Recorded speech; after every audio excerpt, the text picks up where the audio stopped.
Hello, everyone. My name is Obsidia, and I am the DM for this campaign, Nexus Forlorn Legacy. And today we are recording the final of the origin sessions of my players' characters. And today with me is Sif, who is playing the character who's the focus of today, which is Nafisa. Sif, if you wanna introduce yourself. OMG, hi, it's me, it's finally me. Hi, I'm Sif, living suit of armor. Like not on screen right now, I should look like a small Muslim girl, but I do art, I play games. But yeah, stop by my channel or whatever, but mainly stick through with Nexus, as I will be playing Nafisa, a little dragonborn girl, inspired by Islamic and other cultures, etc., etc. Yeah, I'm very excited to be here. And we're happy to have you and your wonderful reactive drawn by you. Mhm. I did this. So, Yeah.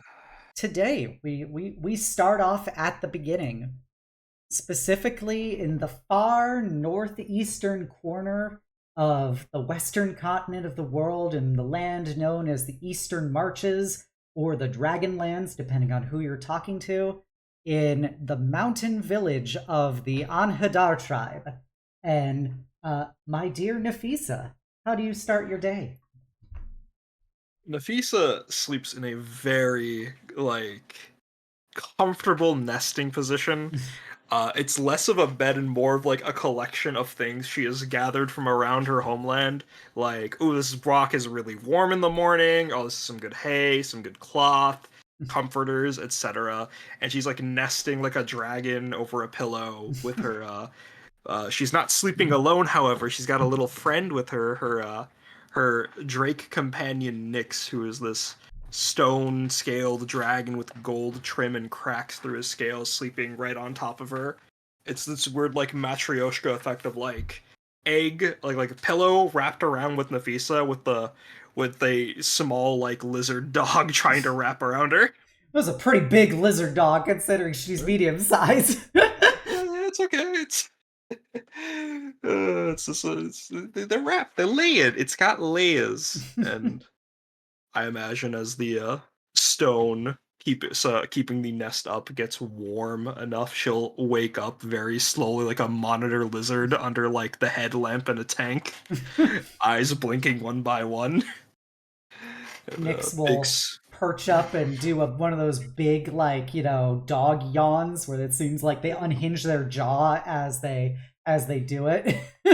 The big stretch, Yep. back all flared up in the back.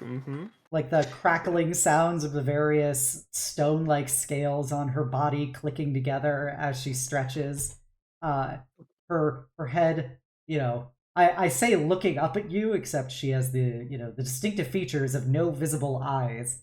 Um, hmm and she looks up at you and kind of bobs her head left to right and kind of puts her mouth back and forth together a few times, like, hmm Yes, Nix. Today is the day.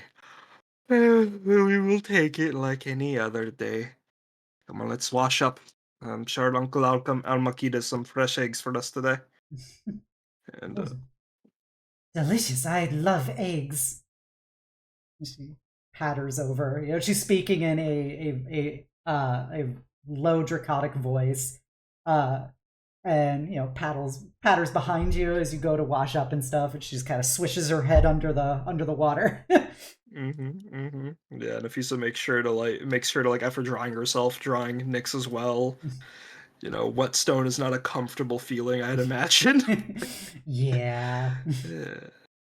Anyways, it's a nice simple morning routine, changing out of pajamas into her heavily layered fashion of like multicolored outfit, like multicolored clothing with starting with like the red base and then a black tunic over it, layering in her chainmail underneath and between the layers as needed. And finally, the two most important things, she puts on the little feathered talisman from her mother and then wraps her red hijab around herself, the same gift from her mother. Wonderful. And as you get all cleaned up and shiny, and you can explore your town. Mhm. Uh, if you would like to describe the town that the Anhidar live in, and some of the sights that people may see. So the Anhidar tribe lives great up a very very high level on the mountains. They have a very important reason to be up there, and as such, they've adapted for generations to live up here. With some of the original homes, such as Nafisa's, being built into the walls of the mountain, to more modern homes being built out of clay and built onto the ground without need of natural formations. Imagine any old society that like the ancient Aztecs or Mayans, or the by the names like slip in my mind, the Anasazi? Anzazi. Yeah. Yeah, yeah, where like they had their homes on the walls. And if you'd like a fictional reference, like maybe like the air temple from Avatar: The Last Airbender, the one that was built under into the wall floating between a valley. The town itself, much like the mountains, is actually colored with this like base gray. It's very dull looking, but that's the natural features. The people have a great value in color. There's a great appreciation for bringing light and color to these lands. And so as you look by, people have hung up all sorts of decor, most notably these like strings connected between buildings with billowing flags of different colors. No symbology on the flags individually, just different cloths of different colors blowing in the wind, as if to say that this spot has life in the mountains. The actual like sight lines only go so far into the nearby forests and plains and so on and so forth, as most of the town seems to be surrounded by this like naturally forming defensive mist. But there's still plenty of wildlife you can easily observe from nearby. Uh, Several beasts and livestock that show the same stony exterior that the mountains have. Like, imagine a sheep. Now imagine instead of wool, it had steel wool growing out of it. Mm-hmm. The inhabitants of the town, those of natural draconic lineage, bear massive stone scales protruding out of their bodies from their tannish skin, large horns. Some may have tails and wings. It varies from person to person. The town, however, does encourage that its members marry from outside the tribe for various reasons that we don't need to address, and as such, you may see people of all sorts of races. Regardless, the town itself is small at a population of like 1,000 to 1,500, and it's not bustling. It's a respectable size for a small little mountain town. And waking up in the morning as Nafisa steps out of her little wall home. It's just her coming out, right? Her father isn't home, yes? No, your father apparently left before you woke up. Mm-hmm. Yes, he does that. He goes on little patrols and stuff to keep himself busy, or training, or long walks. It is normal. And Nafisa will start walking along with Nyx to her auntie and uncle's house. As you walk down uh the uh earthen kind of streets between these various buildings, and you'll see some of the people walking around. The others of your tribe are generally all like these 8 foot tall, like big, draconically emboldened people with their various draconic lineage aspects showing out. But how tall is Nafisa by comparison to many of the people in her tribe? Nafisa stands at a short 6 feet tall for her tribe. uh, And people wave, and they give you morning greetings, and I'll go, peace be with you, peace be with you. Simple passings, etc., etc. Yeah, it takes every fiber of my being not to say, and also with you. Very Catholic. But yeah, Nyx is just kind of bopping behind you as she just kind of moves her head around. Your tongue kind of flicks out every now and then. A bit less like a dog and more like what you'd expect like a lizard or a snake to do, kind of like tasting the air. As people will also do what I do in real life when they see pets on the street, where they'll wave specifically to Nyx and say hello and everything. She is a little bit of an attention hog, but it's okay. She doesn't let it get to her head. hmm The two of us will continue to make our way to our auntie's home, which is the communal bakery for the village, if I could describe it. If that's okay, Obs. Sure, go ahead. It's it's a pretty lovely home, even amongst the other homes for like the higher up authorities. This home is just bigger to accommodate for the several kilns and ovens and tandoori ovens for the entire village to use to cook what they need. There's always an assortment of aunties and older women and even younger women learning baking bread and stuff. It's creativity is very valued in this village. So things like decorating the bread, such as braiding it or cutting into it so that it puffs up in different shapes, adding in dyes, etc., is a wonderful pastime. And this entire bakery is managed by Nafisa's auntie. Who you see her pulling some fresh baked bread out of the kiln. She is a 8.5 foot tall, 9 foot tall woman with a shaved head, with just the it's kind of a like purple, reddish purple coloring on the various scale work along her body. You can see it creeping up the sides of her head in very like henna tattoo style designs, but it's made of like a very stony scale.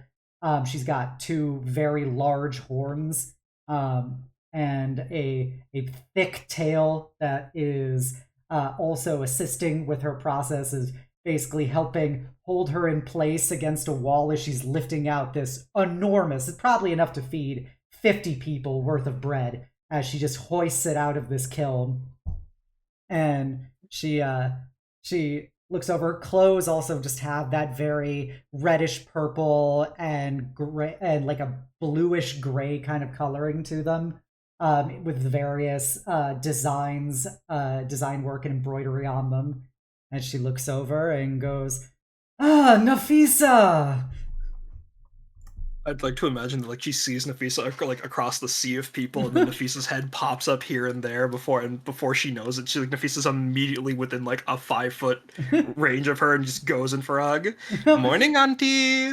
She manages to hold up this incredibly hot bread, stone like paddle that she's holding up, and she kind of puts it into one arm with her tail, kind of balancing the rest of her, as you go and grab her, and she puts one arm around you and goes, "Oh, it is so good to see you, little one." Morning, Breakfast? auntie.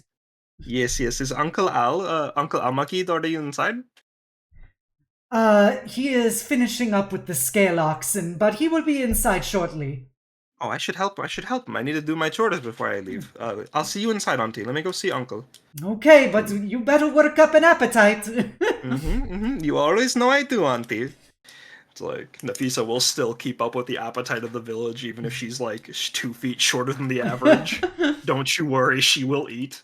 You can go out back and you see that, a little bit away from the main bakery part is kind of like like more of a stablesy, ranchy area, where you see these just enormous, like bearded dragon style like lizards, but they're like much squatter and wider at the shoulders, and they're probably the roughly 5 feet high at their shoulder, but it's very much, these things are built to be sturdy. As you see he's very short for a minotaur, so he's probably like 5'6".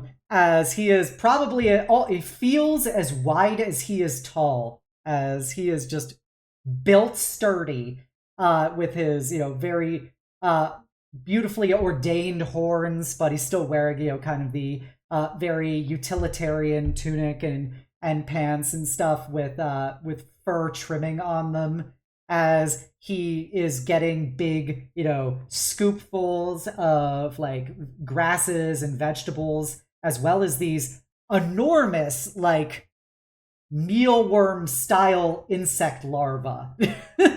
But it's like probably 2-3 feet long, that he is hoisting up and putting into these like troughs in front of these enormous spiked lizards who kind of waddle their way over and start digging in.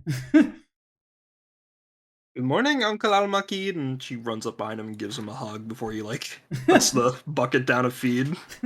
Oh, Nafisa! It is so good to see you this morning. Oh, and he kind of like, you should have waited until at least I had a chance to wash my hands. Oh no, Uncle, I have to help you with your chores and stuff, so I have to be out here anyways. Well, I would think that maybe today we would give you a pass considering everything. No, today is just like any day, Uncle. I can do this, okay? Don't you worry. Okay, okay. If you could please, get the wire brushes to start, getting between the scales on them. I'm right on it, Uncle. She uses that animal handling skill to its proficiency. She just starts cleaning up the oxen as they eat. The lizards seem to, they kind of jiggle a bit as you clean their scales and everything. But Mhm. you've done this enough times, you know that they enjoy the tactile sensation, and Nick's kind of peeking in and stuff as you do it, and they'll Nick's will also look over into the troughs and stuff, and munch a little bug, and they'll kind of grumble and grunt, and she'll kind of giggle and pad back over to you. Nix, you have to save room for breakfast. I We have know, food for you and stuff. but sometimes it's fun. They think they're so big, and I like to tease them. I don't know, Nix. One step back, and she gives like this one little pat where it's like 1 foot back, and it almost like it stops right in front of Nix. It's like a dog realizing that a cow could crush them at any Yeah, moment. yeah, it's the just big old, like spiked reptile foot kind of moves to the side, and you see the dirt kind of give in a bit as it grumbles. There. It's okay, Istvan. Continues, using the wire brush to scratch away at the scales, maybe even removing some shedded skin that hasn't come out all the way. Mhm. They are very appreciative of it. And Almakid will, look over to you as he finishes doing some other things and goes, I have talked to Fum, and she has made sure that this breakfast will be all of your favorites because we know how long it will be before you get to enjoy them again. It's okay, Uncle. She pulls out her journal. I took notes from you guys, so I should have a rough idea of how to make the food over there. Worst case, I'm sure I'll find a chef to join my party. uh, it's even if you find somebody, they will not be able to have as wonderfully crafted, locally sourced, farm to table ingredients as you may get here. Things are I know. different far to the west. I mean, it can't be that different, Uncle, but I'm sure whoever I find, I'll bring back here to show them just how good Auntie's food is. And he just kind of chuckles and goes, I would hope so. We will of course always look fondly upon your return, but we are excited to hear about the adventures you will have and all of the things that you will bring back. hmm I'll have plenty of stories that'll leave my mothers in the shadows. Now that will surely bring a smile to Karluk's face. Now come, Uncle. I think we've gotten everything done. Let's not keep Auntie waiting much longer. Yes, yes, just give me a moment to wash up. hmm And he'll just go, kind of wash off all the grime of farm work. um, hmm Before going with you into the house where you see that the throng of people, having their various breads and treats in the morning have been cleared out of a specific table where your auntie has set up a breakfast spread for you. If you would like to describe the various breakfasty things. Oh my goodness. Oh, Obs, you're giving me food RP? That's crazy. Well, I know, and these are your people. I feel like you have more insight into what they would make you. There's absolutely like a big platter of rice in the middle with a different like some spice, so it's like colored, it's like nice bright and orange. There's raisins and other herbs in it. And the sides in terms of protein dishes, there are like there's different egg dishes such as egg like a little pot of egg curry with gravy.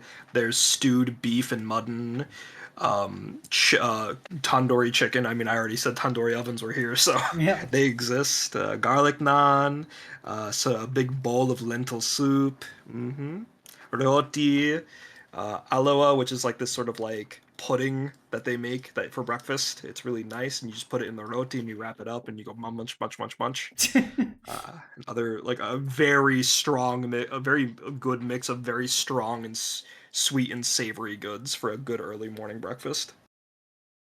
Nice and heavy, just like how Nafisa likes it. She likes it real thick and juicy. Mm-hmm. Mm-hmm. um, your aunt will, over breakfast and stuff, as you're scarfing away, she'll be like, I've already seen that the we've sent you a little to go bag of some of our treats to help you on your journey. We are hoping that if you see Sharit, that you can tell her that we love her very much, and we would love to see what she has recently made and popularized. And I wherever she is, that she needs to at least take you out to lunch. Of course, Auntie. She's always taken good care of me, and I will absolutely hold her to being my bigger sister. But yeah, I'll make sure she messages you back soon. Okay? I know something is happening that's making the mail super hard, but I'm sure it's something Sharit and I couldn't figure out. Sharit has always been very rebellious, and when she gets all distracted by the many things that the West may have over there, it stands to reason she may not prioritize as much the sending of letters back across the marches to us. But we know that that is just how she is. Maybe she needs a personal reminder from her sister. It's okay, Auntie. I am a perfect little reminder, and she just like spreads her arms out, and then Nyx like hops up on her lap, doing the same thing. Yeah, grab her and hold her, and she can write the letter as we have her. And she will pack in many dresses for you, Auntie. Many. She goes, "Good. I've been wanting so many new things, to be able to show off to the others." Don't worry, Auntie. We grew up on your beds. The least we could do is make sure you have something just as beautiful to show off. Almakid kind of chimes in and goes, "I am sorry that Karluk will not be around for your departure today. But you must know that he is, of course, sending his love." I know, Uncle. I know my Babu is always looking out for me. He's busy doing his work and stuff. It's fine. It's fine. I will see him when I travel. I mean, like I'll come back and see him, or I'll send him letters. However he prefers to communicate. He is always so reserved. It is very hard to gauge how his preferred way to communicate is some days. Mhm. But Well, we've anything you been. send will be appreciated. And if he makes himself too busy, we will of course track him down, and I will personally try to hold him down. Was that Uncle Al Yeah, that's who said Uncle that? Al-Makid. All right, I just gotta make sure because the thought of this 5'6" Minotaur man holding down fucking Your Nafisa's 9 foot tall dad. Yeah. Of course, Uncle. I believe in you. Nafisa will continue scarfing down breakfast. She's trying to keep the day as normal as possible, not like trying to get too excited, but she keeps eyeing at her journal of notes and stuff, and like it's very much like the kid with the tablet at the breakfast table. uh, oh, Auntie, Uncle, did you pack a good bag for Mr. Jacob too? Yes, for Mr. Jacob, we have also gotten a bag. We wanted to make sure that you are there to at least make sure that he remembers to eat. He often finds himself so distracted by his notes that perhaps it is best if you handle the transportation of it. Don't you worry, Auntie. I am very well aware of how scatterbrained the professor can get, and it's like just flashbacks of like Nafisa first meeting him and he's like on fire but taking notes, or him about to fall into a pit while taking notes. So I know that horrible. many of the children will miss Mr. Jacob and all of his stories of the Federation and of his journeys across the marches or across the Dragonlands. Mhm. It's okay. They all know they can leave at any time to go see him when they are ready. Mm. I hope I can bring back good news for them to look around. For... she They both kind of go in and give you a little hug and they say, Nafisa, you bring good news wherever you go. Thank you, Auntie. Thank you, Uncle. But I will absolutely make sure that the little ones will enjoy their time out. After all, I've got Jacob's notes, and then once I refine them into a nice little tour guide, everyone will have an easier time traveling the out past the eastern marches.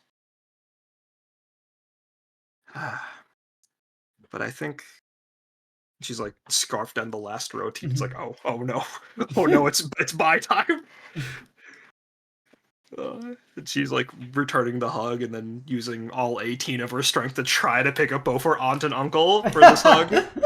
You're able to get them a couple inches off the ground. Your Yeah. aunt is, well, she's a stout woman in weight, being a 8 to 9 foot tall, stone dragon lady. Mm-hmm.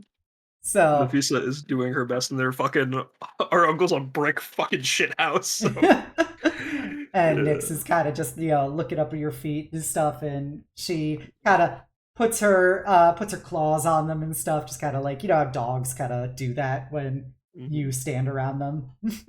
Mm-hmm. They're included. They're included. I'll miss you, uncle and auntie. We will miss you too, Nafisa. Mm-hmm. I'll write my first letter as soon as I'm in the UFAS, okay? Okay, we will look forward for when the Ria bring it. Mm-hmm. Mm-hmm. I think I should. I think it is time for me to go now and at least make sure Professor Jacob is still awake. Knowing him, he has probably still not slept yet. Okay. Goodbye, auntie. Goodbye, uncle. Goodbye, little pebble. I'll give her a nice little tight hug and a wave, and then her and Nyx will hop off towards the hut that Jacob stays at. As you get to Jacob's house, you've been here many times over your life, and it has only gotten like more chaotic the longer he has been here. Um, when you enter, you see a man who has probably not slept in a while. He's got big like Coke bottle glasses. He's a human male, probably in his 50s. As the place is just splattered with various drawings of very like normal things in your village, dress and pictures of like various people going about things. Um, so some like special things of designs of various clothings and art pieces and stuff, and just lots of notes. And he is trying to like organize them and taking them off the walls and putting them into piles and trying to stuff those piles into just a massive series of like saddlebags and backpacks. Uh, Good morning, Professor. Have you had your breakfast yet? The breakfast? Do you expect me to be eating the breakfast right now? I'm trying to get all of this ready to be able to leave. Breakfast is the furthest from my mind. Okay, Professor. How about this? We do this thing called a cooperation. You take a little break, and she like starts setting up the snacks from Auntie for him onto the table. Maybe pour him like a nice little cup of cha. It's like you take a little break, and I have had no trouble reading your notes, so I will finish packing for you. Okay, if you feel like you've got enough mastery of my organization system, and you see it's just like literally piles of paper. There's no rhyme or reason to any of it. Oh, don't you worry. Nafisa built her bed the same way. She's got this. And he'll sit down and start sipping at his cha as he looks at you going about things. Are you still certain you wish to join me for the journey? I understand it is quite far away. Well, I wanted to go that far anyway, so why not? I mean, better with a friend than by myself. Yeah, I know that it can range for how far your people decide to range on their journeys, and I know that you, of course, have many people who care about you very deeply here, and you have likely been gone for quite some time. My Amu and my Babu did it. My sister Sharit is doing it herself. It's my turn. And if I can encourage more of our youth to go out there like this, then, well, people like you would know more about our culture, right? I mean, that's why you wanted to study us, yeah? Yeah, you are such a fascinating culture. It is truly heartbreaking that my time here has to come to a close. It's okay, Mr. Jacob. The promise my father made to you has not been rescinded. Whenever you can come visit. And I'm sure that everyone you've taught will come visit you when it is their turn. Just like me, okay? He kind of nods and goes, "Well, I will be sure to see if I can get more funding from the university to be able to come back here. I, the Federation has many qualities of itself, but there is a particular charm to living out here for all these years. Ah, by the fall, it is surprising to think it has been nearly 15 years since I originally came here, and I will I will miss it greatly, and hopefully they will pay to allow me to perhaps spend the rest of my time here once I deliver my findings." Mm-hmm. Whatever you publish, I'm sure it'll be successful. And I mean, you have to come back. You've basically become part of us. I'm sure the chief was already looking for the bride for you. Or husband. It got he blushes and like he does that very K-on like tea on the saucer like jiggling. And he goes, "Oh, this is quite a thought." This fucking twink ass academic freaking at the thought of getting an 8-foot tall Tommy mommy. Yeah. Oh, God. Yeah. um, Okay. but yeah, he'll eat, and Nyx will just kind of rest her head on his knee as he eats and stuff. He'll just kind of absently kind of scratch at some of her scales. Hmm. About the rest of the things, are you going to leave them here, or like the bigger things as she like points to like the quote unquote artifacts and dresses and stuff that he's gotten over his years here? Yeah, he goes, "Well, I'm going to try and get as many of the artifacts as possible, but I feel like between the papers themselves and all the drawings and notes I've done, I honestly do not feel like I'll be able to bring as much back as I would like." Hmm. and thought occurs to Nafisa, and then she goes to execute it. She starts arranging like the bigger, heavier things that he definitely won't be able to bring with her from like some to smaller things that might be trouble to fit in. And she organizes it into a nice little like composition, and then she pulls out the camera that Jacob had given her, and she takes a shot. Big flash filters through the hut as the photo comes out underneath. It takes a little while to develop. She Oh does man, the it's thing a where fucking you Polaroid. yeah, it's gotta kind of fit the setting off. No, So, I mean, I don't I wanna. was that. Funny fact: that thing is actually making a resurgence in real life, which I find very Oh yeah, amusing. it's the aesthetic. It's vintage, Yeah. vintage. So you use your fucking Polaroid camera to get a picture as the Yeah. thing pops out. You kind of got to flick it a couple times to while it develops. Guys, Yeah, I take mean, me back to my childhood. we could be historically accurate and do the Nah. full thing where Nafisa has to like do use acids between glass frames. Yeah. And that takes way too fucking long. But yeah, so you get a little Polaroid picture of it. Um, She gives it to him. Professor, I've been taking photos of your subjects for a while now. I'm sure this will count too. And anything else we see on our journey back, I'll take photos of and you can use for your presentation. Was it thesis you said? it's more of a. Yeah, now I'm forgetting what the word is. The thing where it's like an excerpt in a research paper. Oh, an excerpt. What is that Yeah. called? I feel like it begins with an S. It's not like a syllabus. It's a I don't know, but it's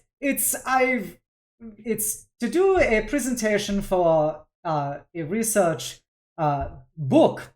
Hopefully, if the university approves of it, based on your culture and cultural traditions and aspects over here. But I have to. After 15 years, the university finally wants me to actually show proof that I was doing something with all of their money.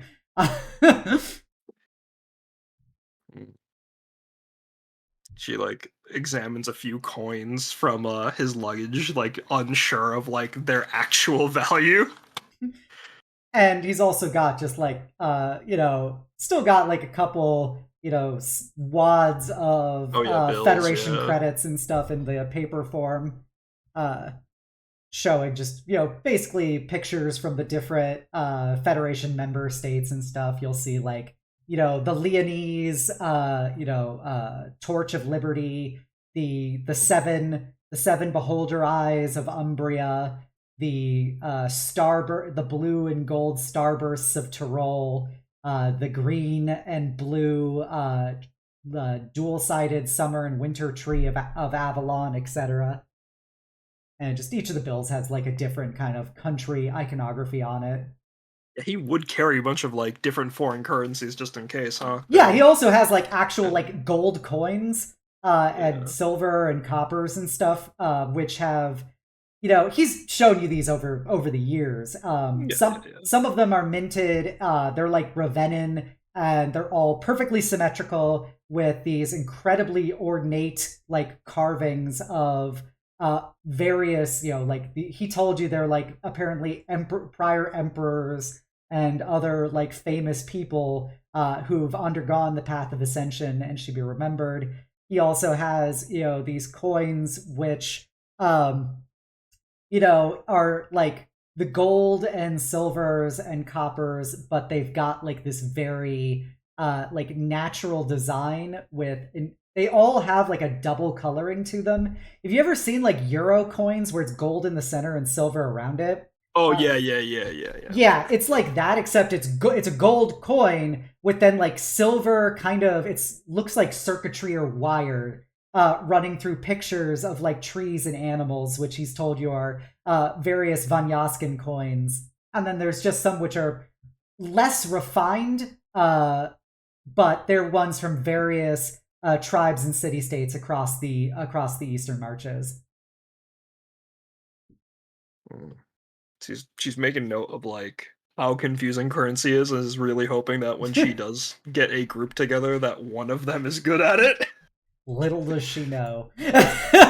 Little does she know. um, but yeah, and so yeah, you with that you're able to help him and get as much as he can. This man looks like he has been consumed by bags of bullshit as he is like lugging them out of his house, and there's still like lots of stuff left over. It's just he was basically able to take all the papers and photos and like a couple things like a dress and like some of your own styles of like currency and like little like stonework things, but Yeah, like a little like stone dagger, yeah, stuff like that. but that's about all of the actual physical artifacts he can take, and he is still burdened down. Yeah, she's Nafisa herself is traveling pretty light, so she's definitely like helping carry Yeah, stuff for him. I figured you were gonna Yeah, yeah. help with that 18th strength. This poor old German man. We are not enforcing encumbrance on that poor man. No fucking way. Anyways, Jacob, the escorts from my mother's tribe should be down by the entrance to the village.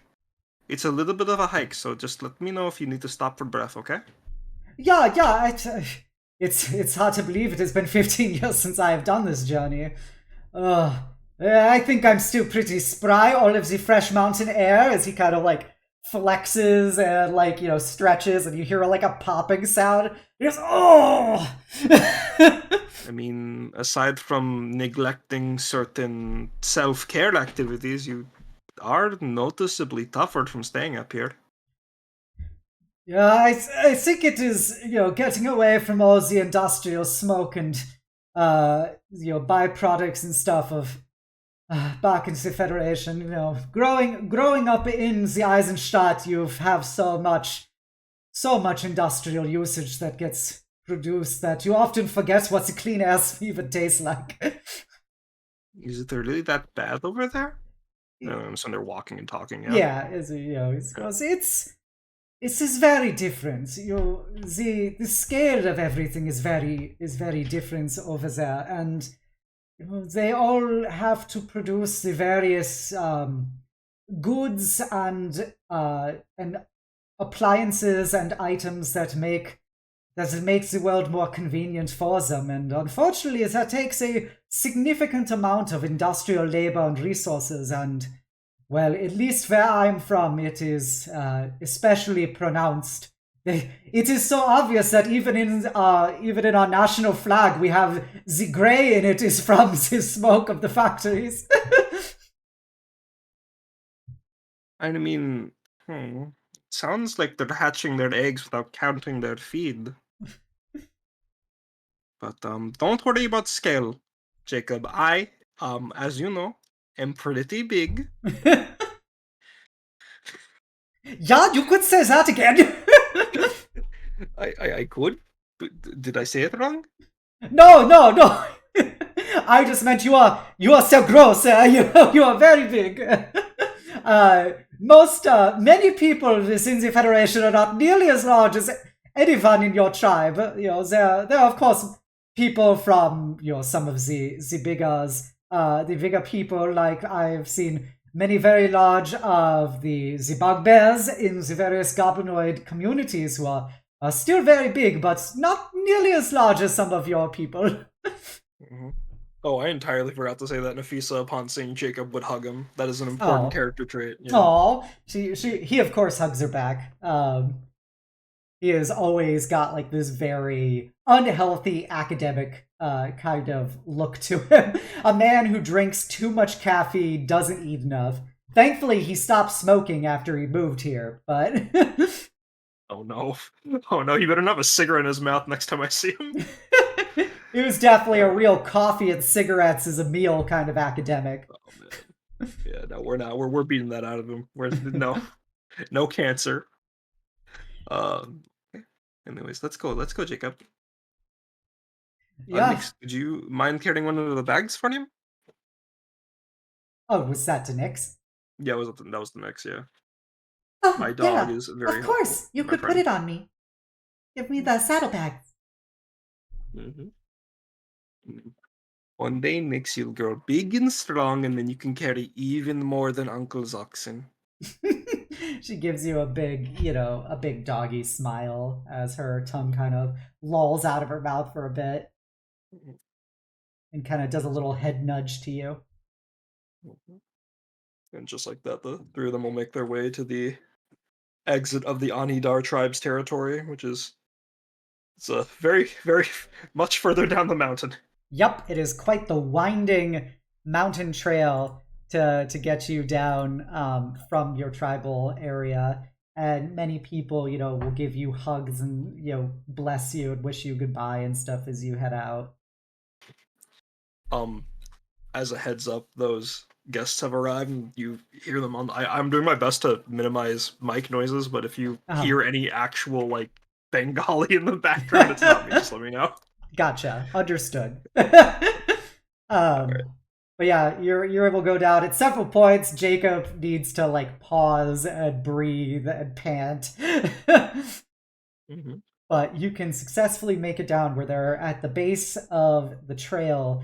You see that there are four people in these like very much like furred tunics and like very sturdy like breeches and pants with these like very much like feather designs and motifs on them, as well as actual feathers like sewn into them.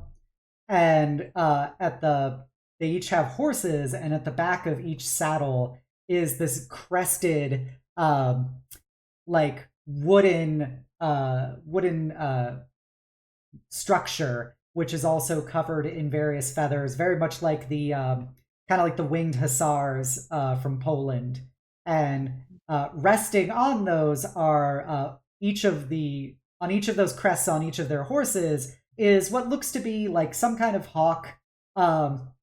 And there are like two hawks and two what looks to be like a feathered kind of velociraptor meets pterodactyl, but like small, kind of resting on them. And the four people at the base are two humans, one male, one female, a male lizard folk, and a female goblin. I mean, a female kobold. And they each, the two reptilian members of the team have like their hair is much more of like kind of a tendrily like dreadlock design as it comes off of their head and has been like braided in various like ways with like feathers interwoven with it. And they'll give you like a big wave as they see you and Nyx, and slightly trailing behind you, Jacob. Would I know any of these from any prior interactions with the Rhea tribe? Sure. You would know specifically the female human Erdene, or Erdene, depending on how you want to pronounce it, who Either. yeah, she says that she used to hear stories and stuff about your mom, and she's acted as this is kind of like on her beat, if you will, that the Rhea tribe kind of does. So she's visited the Anadar several times, and the you know that Demir is actually her husband, and that the other two though you have not specifically met before. Would Erdene, and I guess in turn, like since they would be together, Demir, would they have ever like interacted with Nafisa as she grew up over time, like seeing like a post office worker on the morning beat every morning, and just like Yeah, kids saying they hi to would them have every morning? probably, they probably only stop by maybe like once a year. So they've probably seen you like a handful of times over the course of your life. Because not every time they're going to go to a point where you're going to be around, kind of thing in the Yeah, village. So, I'm uh, gauging the hug meter, Hobbs. yeah. This is not a hug situation, I think. Damn. Nafisa will wave back and say, "Hi, Erdene, Damir." Uh, uh, they will put a hand over their heart and bow slightly, and they will say, "Peace be with you," as you uh, approach. Nafisa will mimic the greeting, "Peace be with you," but as she puts her hand over her heart, she will grasp the talisman from her mother. She remembers her roots. And they will smile, and Erdene will kind of walk up, and she goes, it is good to see you, Nafisa. We have heard that you are taking your journey, and you are going far, far abroad. We are so excited for you." Mm-hmm. I will bring back plenty of news, just like my mother did.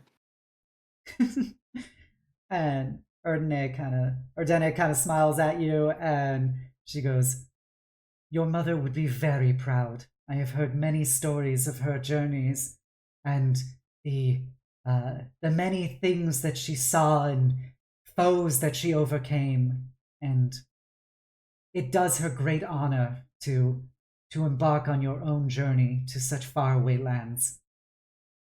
Mm-hmm. But I'm really happy to hear that.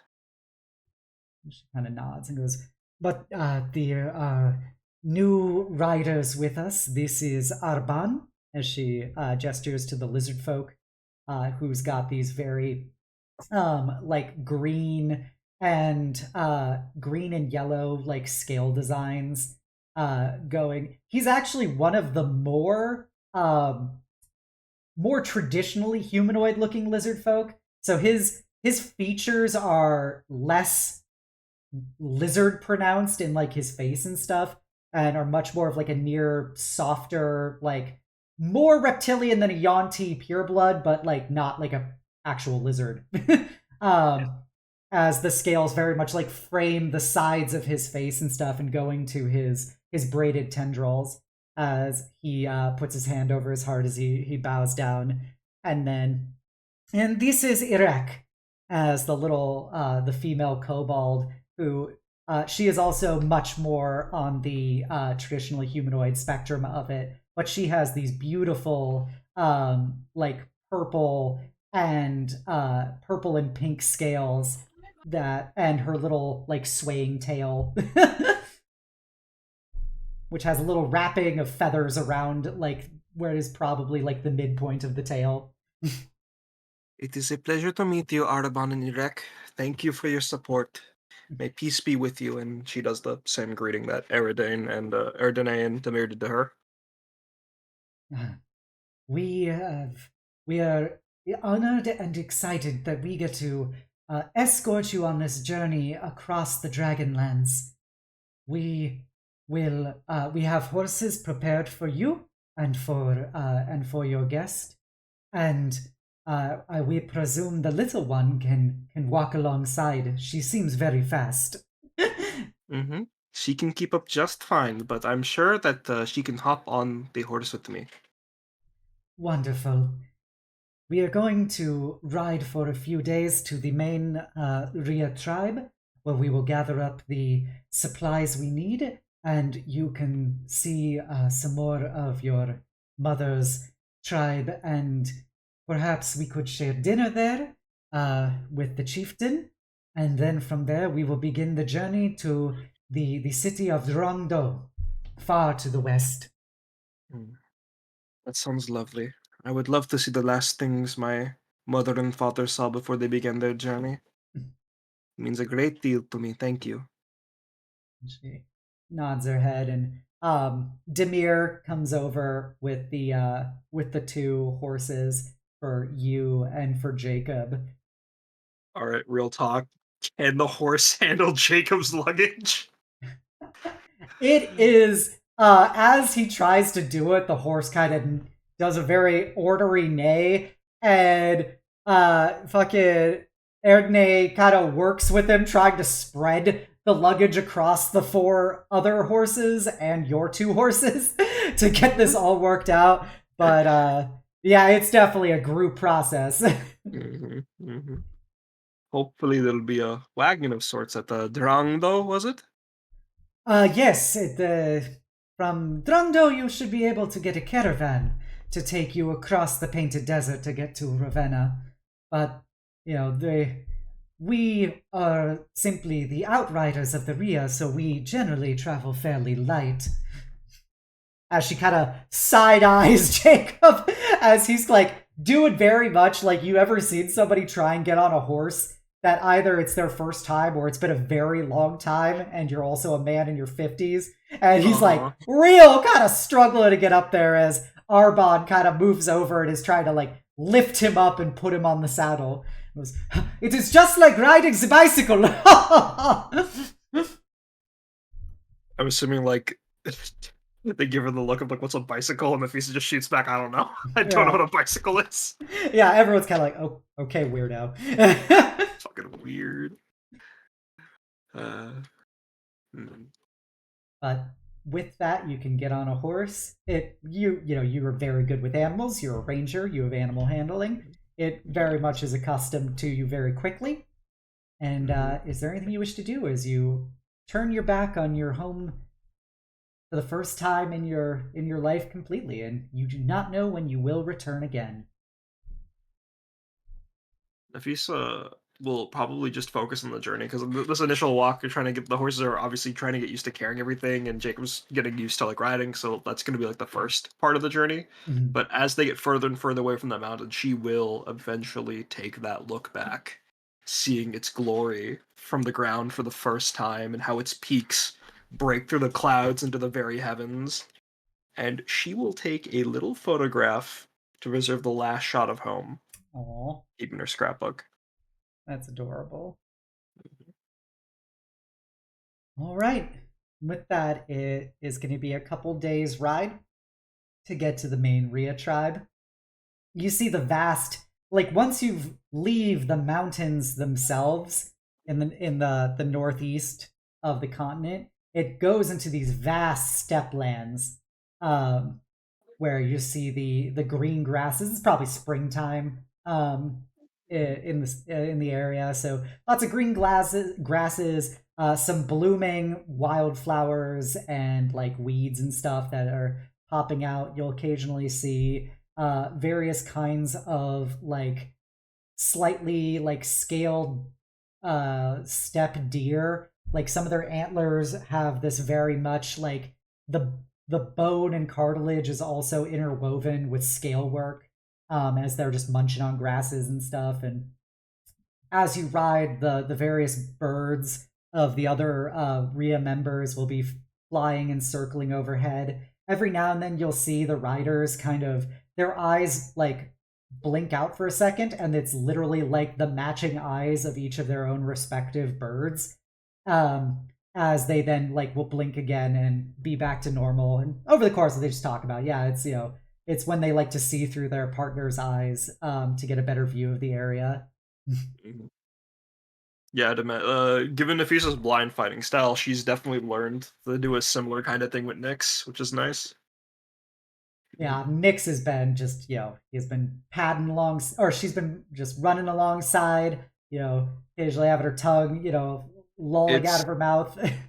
it's definitely got to be exciting for any four-legged creature to go from like kind of like really claustrophobic elevation to hop from point A to point B to wide open plain, go fucking Yep, wild. yep.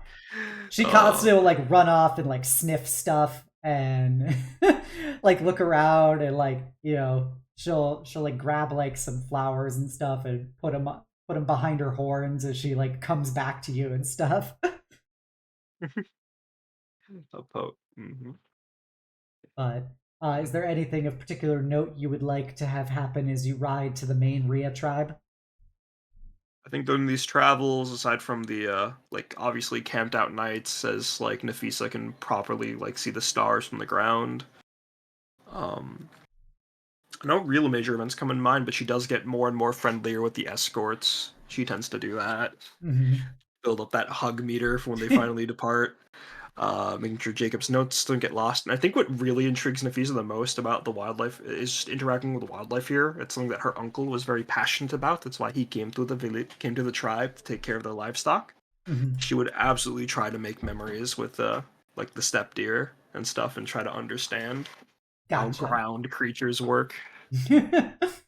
Yeah, you'll see like lots of things. Like you see like some rabbits, but they've got like claws at the end of their like little feetsies. Um, Mm, and aside from like their front rabbit teeth, they've got actually kind of sharpened teeth along the sides.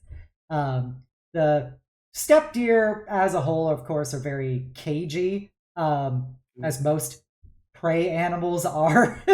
And these things, based on the steppe environments, they're not acclimated to people, as mhm, well. So they will generally be very skittish. Um, but even with your skills, you do your speak with animals spell, and you can chat them up and stuff, and let mm, them know you're okay. And they'll they're deer and rabbits, and you'll occasionally see like a steppe lion, who is this vast kind of like kind of like a cougar, but like scaled like a pangolin, um, with like reptilian draconic eyes, and it will be like when you do speak with animals, it kind of does a "Hmm, you should get out of my territory soon. I do not like having other predators present." I'm a predator. Let's fucking go. Also talking about Nyx. Oh yeah, next. Damn. It's okay. It's okay. We are merely traveling through. We will not do anything or say anything about you hunting those steppe deer totally over there. It's like Nafisa very obviously points to the deer to see. The deer kind of cocks its head to you. Like, you should get the fuck out of here too, buddy. But yeah, it's an overall, the very, because you have speak with animals in a ranger, like most of the wildlife is pretty chill with you. Mhm. But they very much like encourage you to not linger in their turf, and the prey animals are kind of like, okay, you're cool, but like don't get like too close to me. Don't pet me. I have rights. um the other riders you do see, like they all have like a very well maintained like compound kind of composite bow, that they have slung on them, which seems to be more of like what they use for like hunting while you're traveling. They will tragically slay some of your steppe deer along the way to for food and everything. But they also have, specifically, Arban and Eridane have these, what you don't have like a baseline of reference for this because you didn't grow up in a gun toting culture, but it's very Yeah. like old fashioned style rifles, which have been intricately carved into like the woodwork of it with these beautiful designs, and imagery of like birds and sky and lightning and stuff. And they have those kind of like slung on the backs of the like saddlebag areas, while the bows they keep like on their person itself. Oh my god, Nafisa definitely would have asked about that. It didn't occur to me to make a little bit about that, where she would point at their sticks, their weird canes, and go, um, excuse me, Damir, those staves you and Artaban have, what do they do? It was Erdney and Oh, Arban. oh my bad, Erdene and Arban. Apologies. No problem. Yeah, Erdney goes, "Oh, these are Giselles.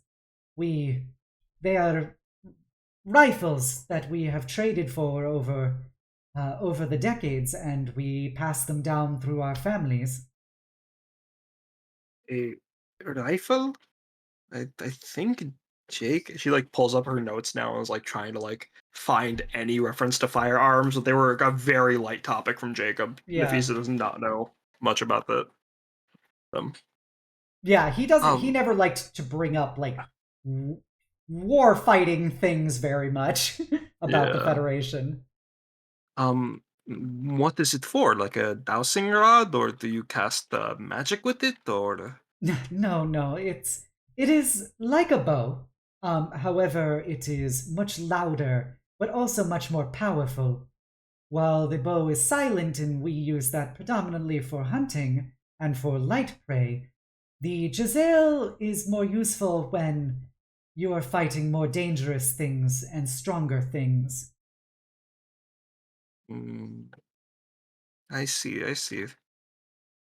Um, I will just have to. Actually, I will not hope to see. I will hope that you never have to use it in front of me. She goes, "If you like, I could demonstrate it for you. It is very loud, I will tell you that." Oh, oh, without needing a big thing to. Okay, then yes, yes, very much. I would like to see it. Yes, yes. Um, and she will tell everybody she's about to go fire her rifle, so that they don't think that shit's going down. But Misfire in the range. Misfire in the range. yeah, so she'll take you a bit away from the camp towards where there's like a one of the rare like step trees that you see. and she will, sling this, unsling this Giselle from over her shoulder and kind of lifts it up like a rifle and sights in, and you hear this just incredibly loud like crack boom as a like a bluish gray smoke comes out the barrel a bit, and you just hear the screaming whiz of a bullet that just slams into the tree and splinters go everywhere from it. Oh my. If you did not tell me it made that noise, I would have assumed it was about to rain. Oh my, that is a lot. Um, yeah, go ahead, Obs. Oh, he says, yes, they are quite pronounced, but they are very useful when the times come for them. We like to trade with the Ravenans and the Vanyaskins for them. And we, of course, know how to maintain and, uh, help fashion, and tweak the various parts for them. But sometimes you do still need the components from the nations across the desert. But they are very useful, and if you continue your journey west, you will likely see many more. I've heard it said that the the armies of the west carry thousands of these to war, and they even, upon occasion, use them against each other. That sounds. That. The whole army? Dozens of people? Oh, thousands of people, they say, that from horizon to horizon can stretch, the men and women marching in their various conflicts with each other. Hmm. I frankly do not believe it, but I have heard from many others, and while I have not personally been to either the Ravenan Imperium or to the divine domain of Anyaska, I have heard from those who have, and they say it is truly a sight to behold. Hmm. I'll have to make a note of that to watch out for them. You said it's like a bow, right? You can still dodge it. It doesn't hurt too bad, right? She kind of goes, "You can still dodge it, but it will hurt significantly more than a bow." Which I know it may seem intimidating, but would you like to perhaps try taking a shot? If that is okay. And she'll give you like firearms for beginners lesson, as she will, eventually give you the Giselle to hold up and fire, just with how she instructs you to do it and stuff. Mm-hmm. You handle it. You can handle the recoil very well because you are incredibly strong. Mm-hmm. But yeah, you feel it. It is like a bow is very much like a thunk with with your hand. This is just something that's like thunder snapping back into your shoulder. But you're built like stone and can absorb it, and you just your shot goes wildly to the right or left when you fire because it's your first time ever shooting. But yeah, you can feel the power that this thing has. Not much better than when I use a bow, huh? Hmm. You'll set the gun aside and hand it back to Erdene. Thank you. I hope that if and when I have to use one, I can at least aim it a little better. She puts her hand on your shoulder and smiles and goes, "Well, it will, much like everything in life, it will come with practice, and I am sure that once you have put your mind to it, you will be able to master it." Hopefully. But for now, I will have to make do with this. And she motions her bow on her shoulder. It's standard bow, probably like carved in the same way as the Giselle with like the wind and feathers and stuff. And then her great axe, which is a lump of stone with that a dead tree formed around. Because it takes significantly more strength and skill to use your bow than it does to use this rifle. Yes. Even if the world must advance, our people's practices will still hold value. She kind of nods and goes, "If anything, they hold more value because of the world advancing." With that, I'd assume they'd go back to camp for the night before Yeah. making the last stretch of journey to the tribe's land. Yep. The rest of the night goes by uneventfully. Um, as the next afternoon, you begin seeing all of the smoke from what appears to be probably hundreds of fires. As you, your outriders meet some, perimeter scouts who exchange greetings and stuff. You notice that there's just so many fucking birds flying above this area. It's like just circling vultures, but like hundreds, if not thousands of them. um, and as you get closer and closer, you see that there is probably easily 1,000 yurts kind of stretched out. They all have, beautiful designs that have been embroidered into them of the wind and various avians and like lightning and storm motifs.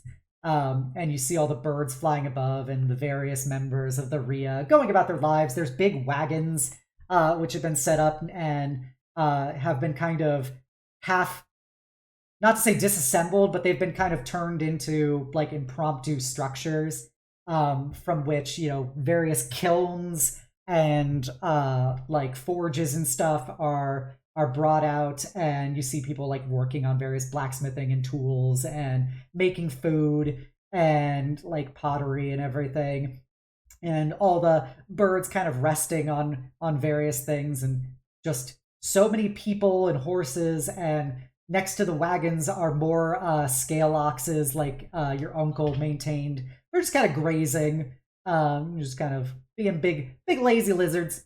I Nafisa is just taking in like this is so much more like active footwork than compared to the tribe. She just looks at Jacob, crosses her arms, and nods at Nyx. So this is what the city is like.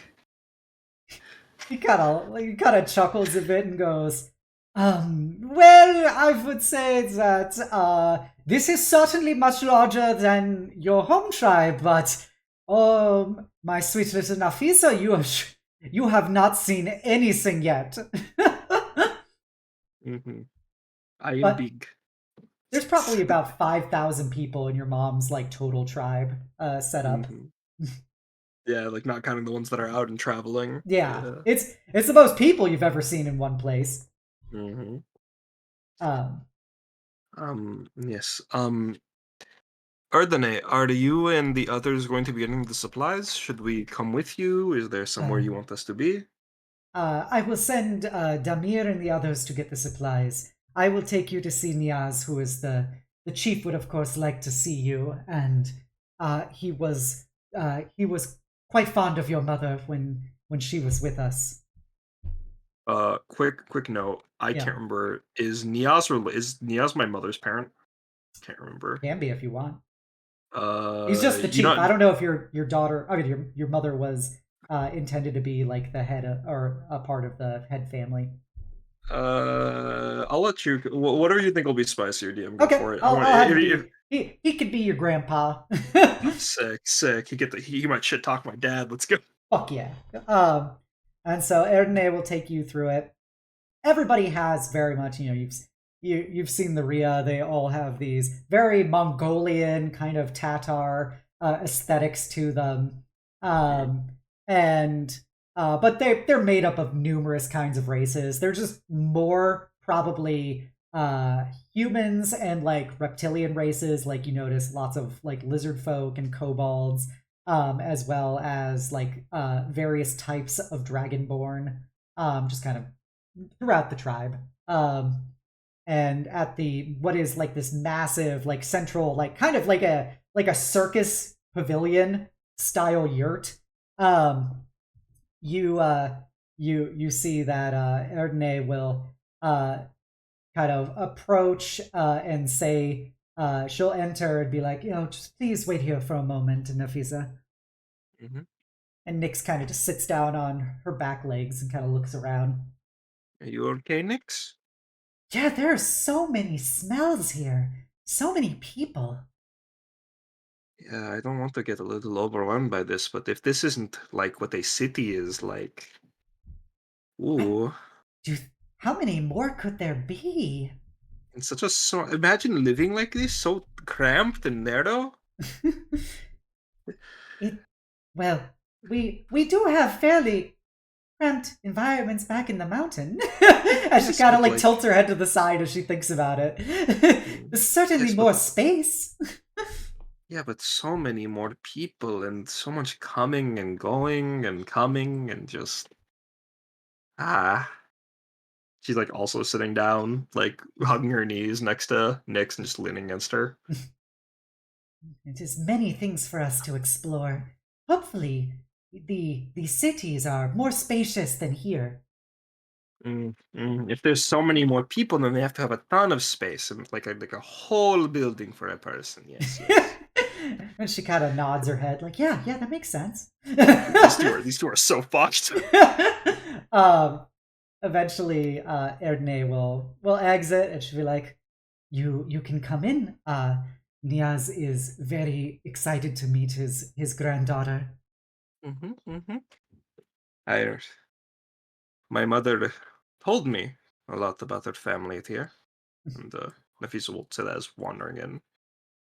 All right, as you walk in, this pavilion is incredibly spacious, and it is just full of you know like tapestries, kind of like hung up on various like metal poles, just showing just various like beautiful things to have around, as well as there are maps that show, first of all, a staggeringly large area of land, which, as you kind of look at it, you see that there are various like dots that have been kind of pinned into it, and a central dot here where you see the mountain range where your tribe lives, and just the water that is on the coast and stuff and leading further west. And you just realize how big the eastern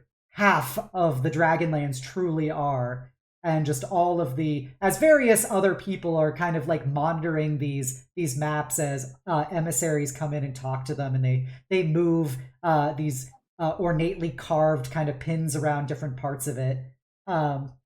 There is a big what appears to have been like carved from a single like thick tree that has since been like added hinges to it, presumably for it to be easy to set up and take down.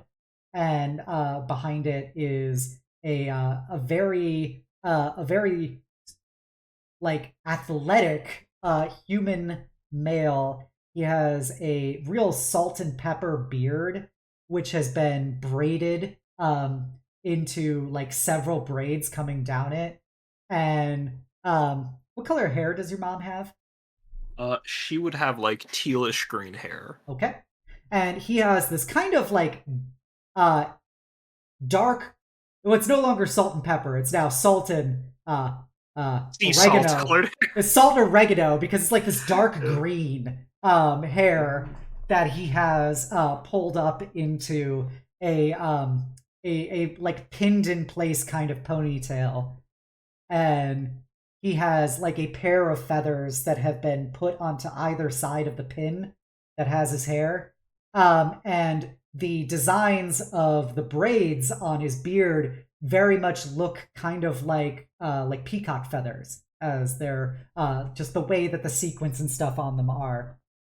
And he lights up, he's got these very dark green, hunter green eyes as he goes, "Is that Nafisa?" Are you my grandfather, Nias? He kind of comes up, and he's shorter than you. Mhm. He's probably like 5'8", and but he's like very like wiry built, and he gives you a big embrace, and he is definitely not nearly as strong as you, but he gives you as firm an embrace as he can, and you feel like some tears on your shoulder as he holds you and goes, "Yes, I am Niaz. It is I have only heard about you over the years, and it is so good to see you. The last time I saw you, you were literally just a baby." The family connection has been established. Nafisa recognizes. Nafisa has imprinted. She's gonna pick him up and sort of, Nanu by Niaz, Grandpa Niaz. You go, whoa, whoa, whoa. It is And so good to finally meet you.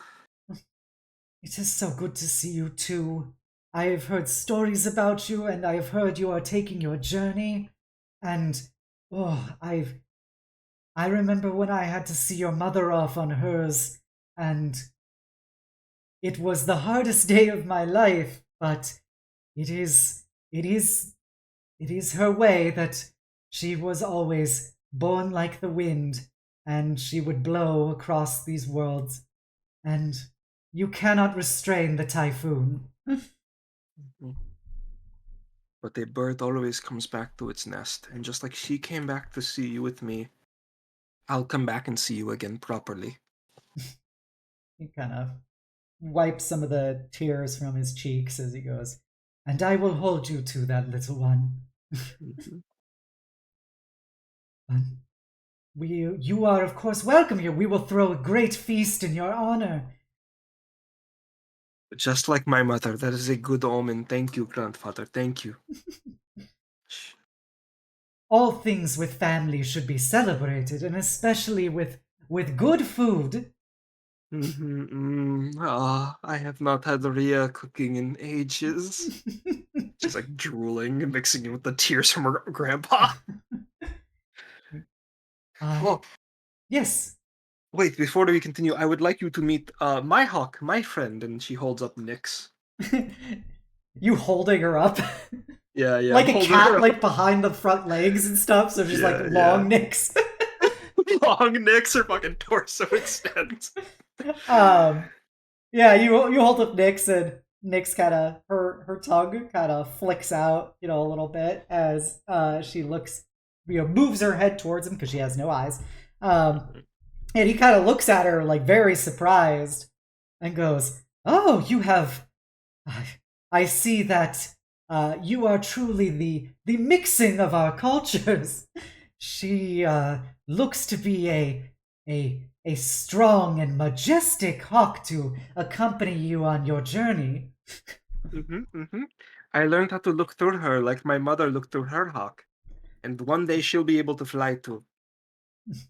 You see that a great like steppe eagle. This thing is probably, on Niaz is probably like the size of his torso, and it kind of, these yurts have a like a flap that you can put on the top of them, so Mhm. that the birds can be able to get access easy when it's not like raining and stuff. So Yeah. through the roof of the yurt comes this enormous steppe eagle, and its feathers are all that dark green with several notes of white that have kind of worked their way into the feathers as it rests on a intricately carved, almost actually it is carved like a eagle talon itself, kind of outstretched, is the kind of the rest for this eagle as it kind of looks at you and cocks its head to the side and looks at Nyx and stuff and does another like kind of twisting head as Niaz kind of looks over at it, and it does that very eagle kind of screech caw, and he goes, uh, uh, Batu is says that you have brought him a very strong challenger if he wishes to try and take over the tribe. Well, Nyx, are you the conquest type? Nyx kind of thinks about it for a second and goes, "No, I think it would be too much to deal with." hmm We don't care about winning. We just want to be free. Batu kind of does another screech. Diaz kind of laughs and goes, then Batu accepts your continual submission. As he goes over and like takes out a piece of meat to feed to the eagle. Mm. He goes, he is a good companion. He is grown quite territorial in his old age. I'd imagine Motherless Hawk gave it quite a run for his money. Oh, never had I seen a bird that was so angry yet so small. It's a fucking Chihuahua eagle from her mom. Oh, that's wild. Yeah, she goes. I remember watching once as it managed to intimidate a step a step lion from approaching your mother's horse one day, just sheerly through attitude. It was truly astounding. But that was always her way. I'd imagine this entire time Jacob's been like his head through the flap, just like trying his best to hold back, but like he needs to ask questions. He needs to learn about this culture. Yeah, you see Jacob kind of peeking over, and he goes, kind of looks at the guy strangely, and goes, "I see you have found strange companions of your own." Mm-hmm. Yes, Grandfather Nias, this is Jacob. He is a professor, someone who knows big words and studies hard things, and he studied my tribe, and he has to return to his home to get more money to keep doing that. I think. Miaz kind Like, of looks at it very quizzically. mhm. He taught me much about the outside world, and Nafisa like holds her like very packed journal of notes. So I'll be safe when I travel, hopefully, thanks to him.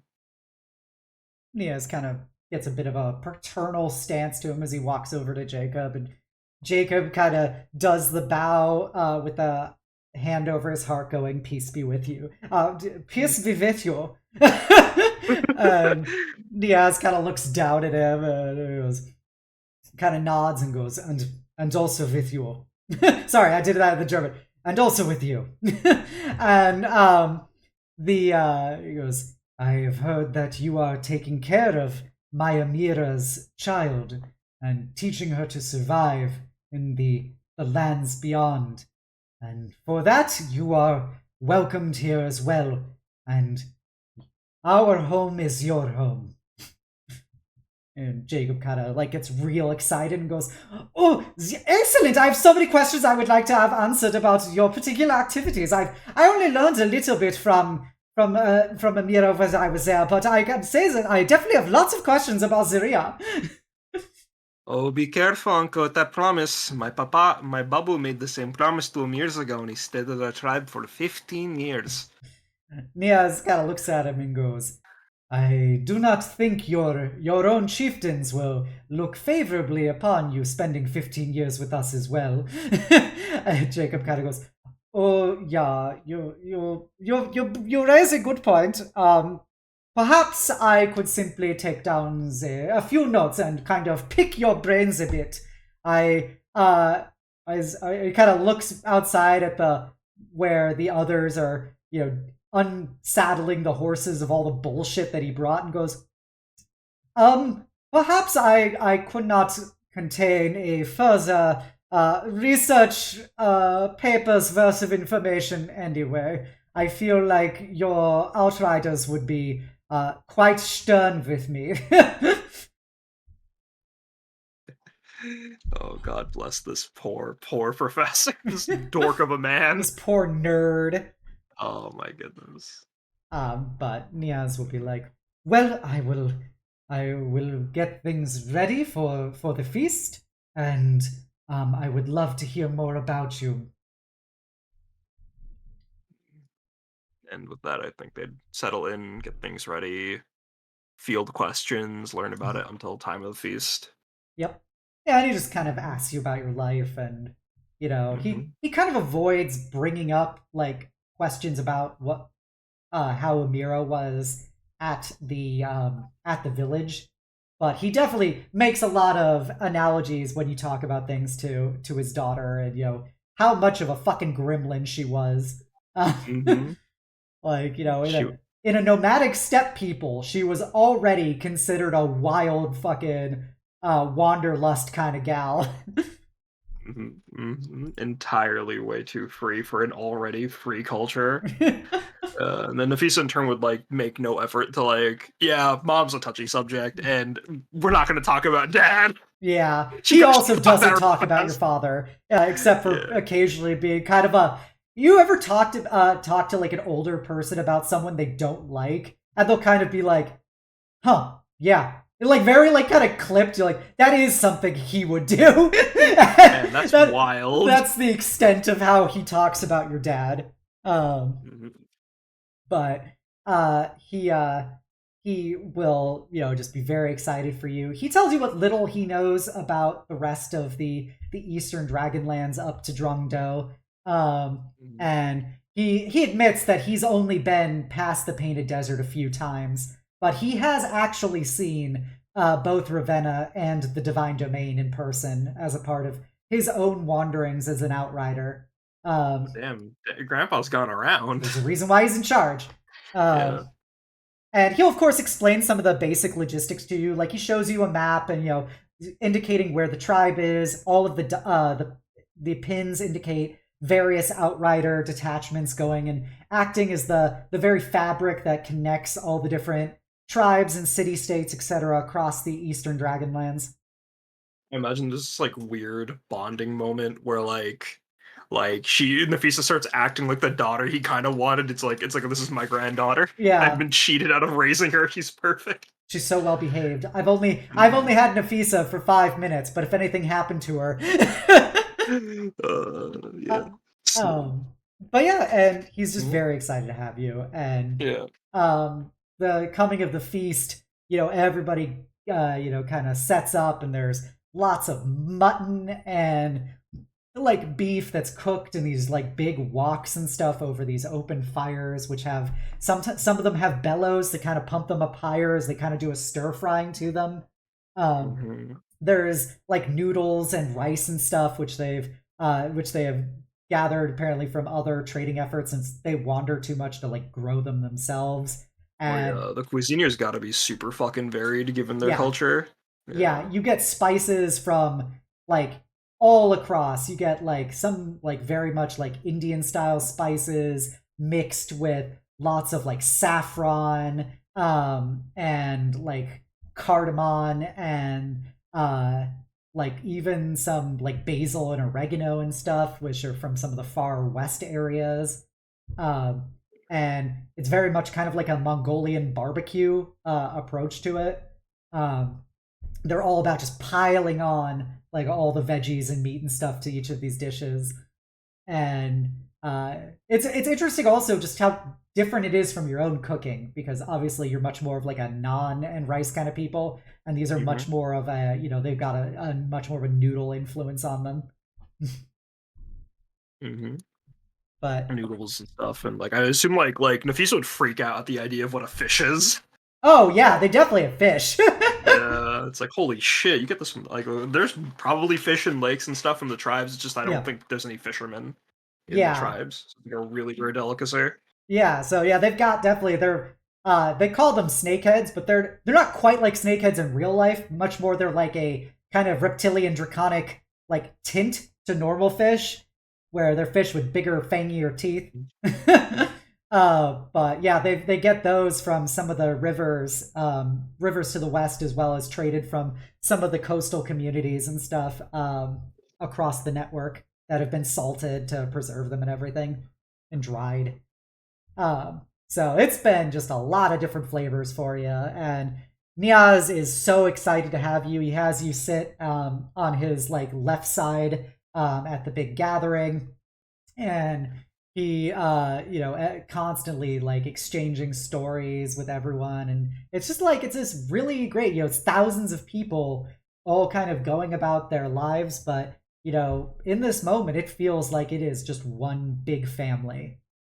Absolutely. Nafisa's definitely like doing like the young member of the family is like mowing in the sun where like she's just being shoveled food as a family member after family member talks to her, and like that's like the ideal relationship they want. It's like listen to us, keep eating the food we made. Listen to us though.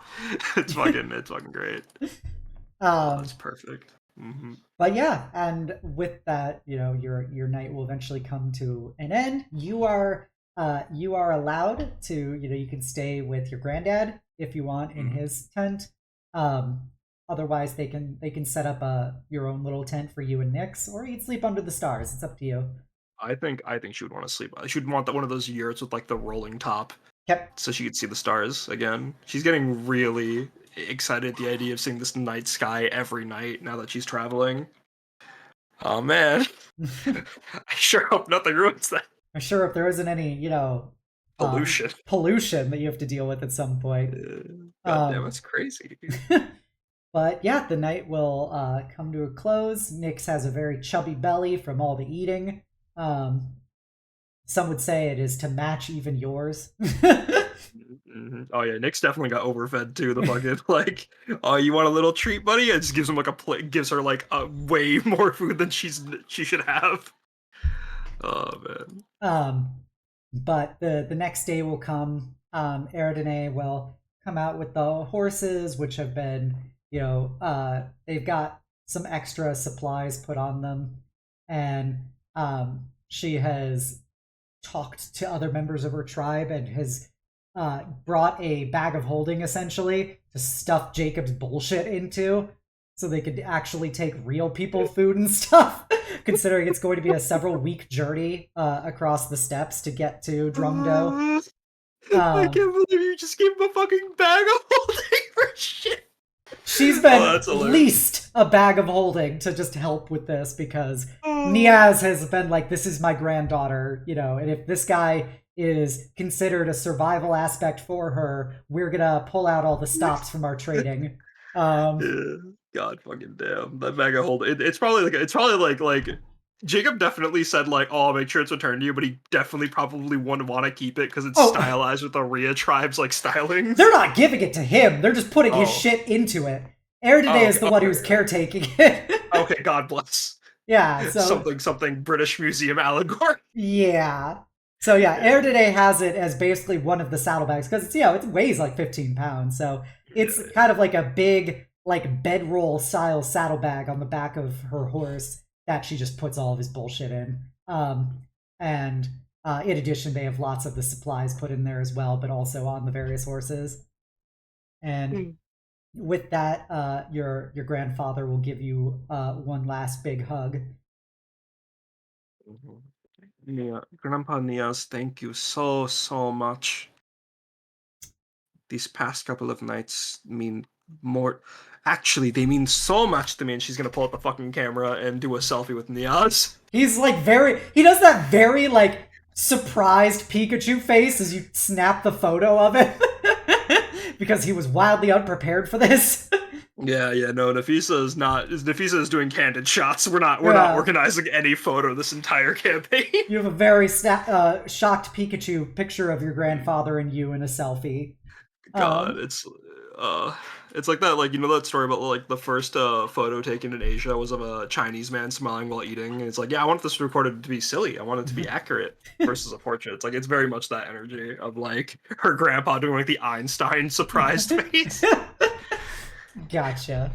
But yeah, he will uh as after that he goes, "Oh, I did not realize you had one of those devices. I've seen similar things before, but it has been many years."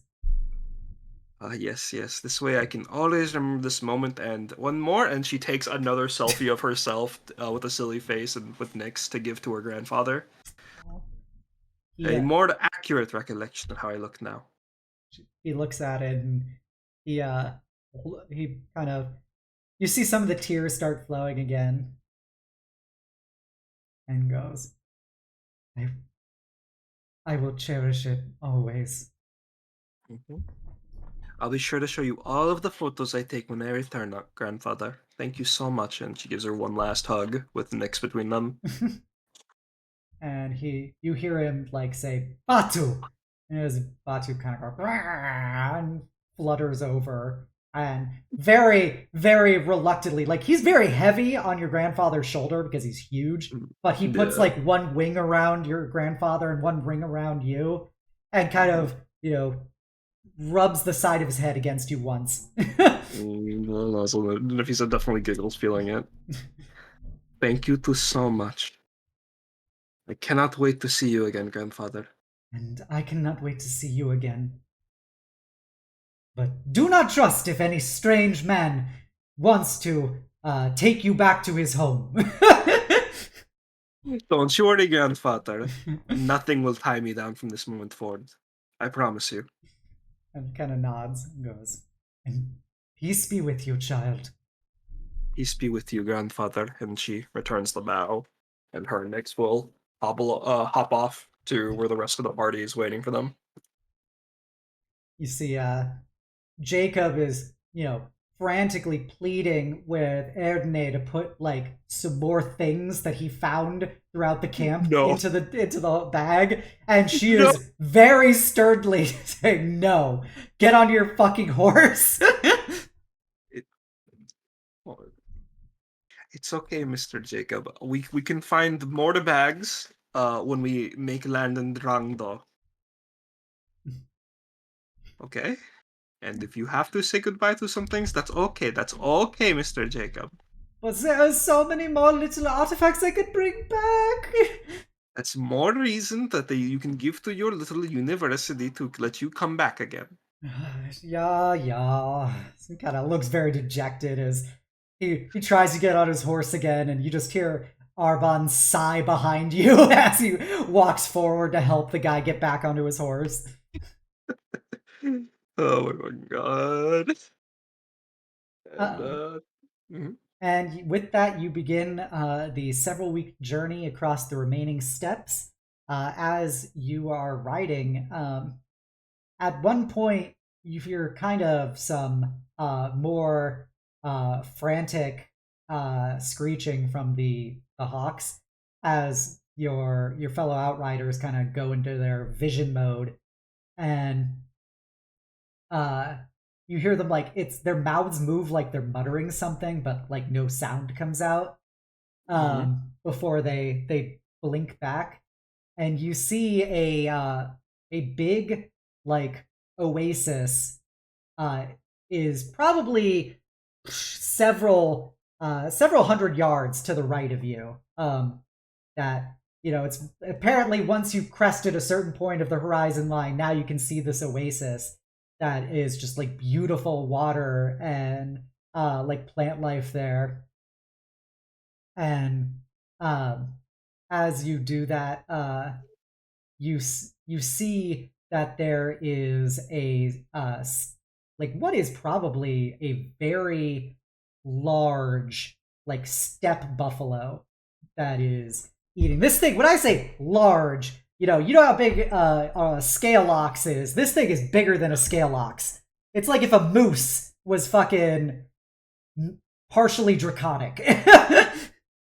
As it like goes up to the oasis and starts drinking, and you hear this sound, which is like an eagle cry, but incredibly deep, as the very sky itself seems to pull itself from the clouds and descend down with these enormous talons. This thing is probably 80 feet from wingtip to wingtip.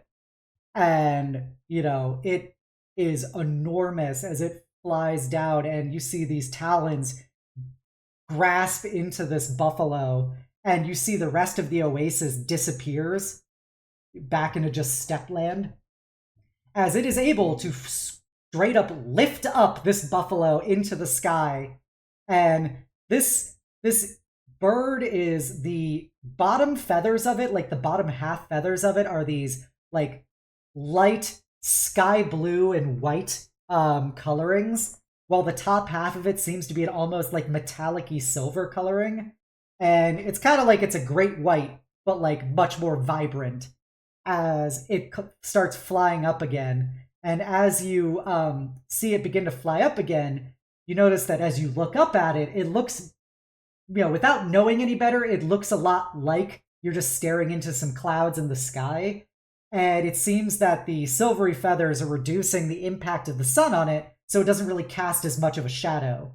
And this enormous rock kind of turns and looks at you directly with these, very, bright blue eagle eyes as it starts lifting itself into the sky and then just turns its head back as it fully goes back in the sky and finds what appears to be a rock formation that it drops the buffalo onto, and does like an eagle where it starts like pulling apart bits of it.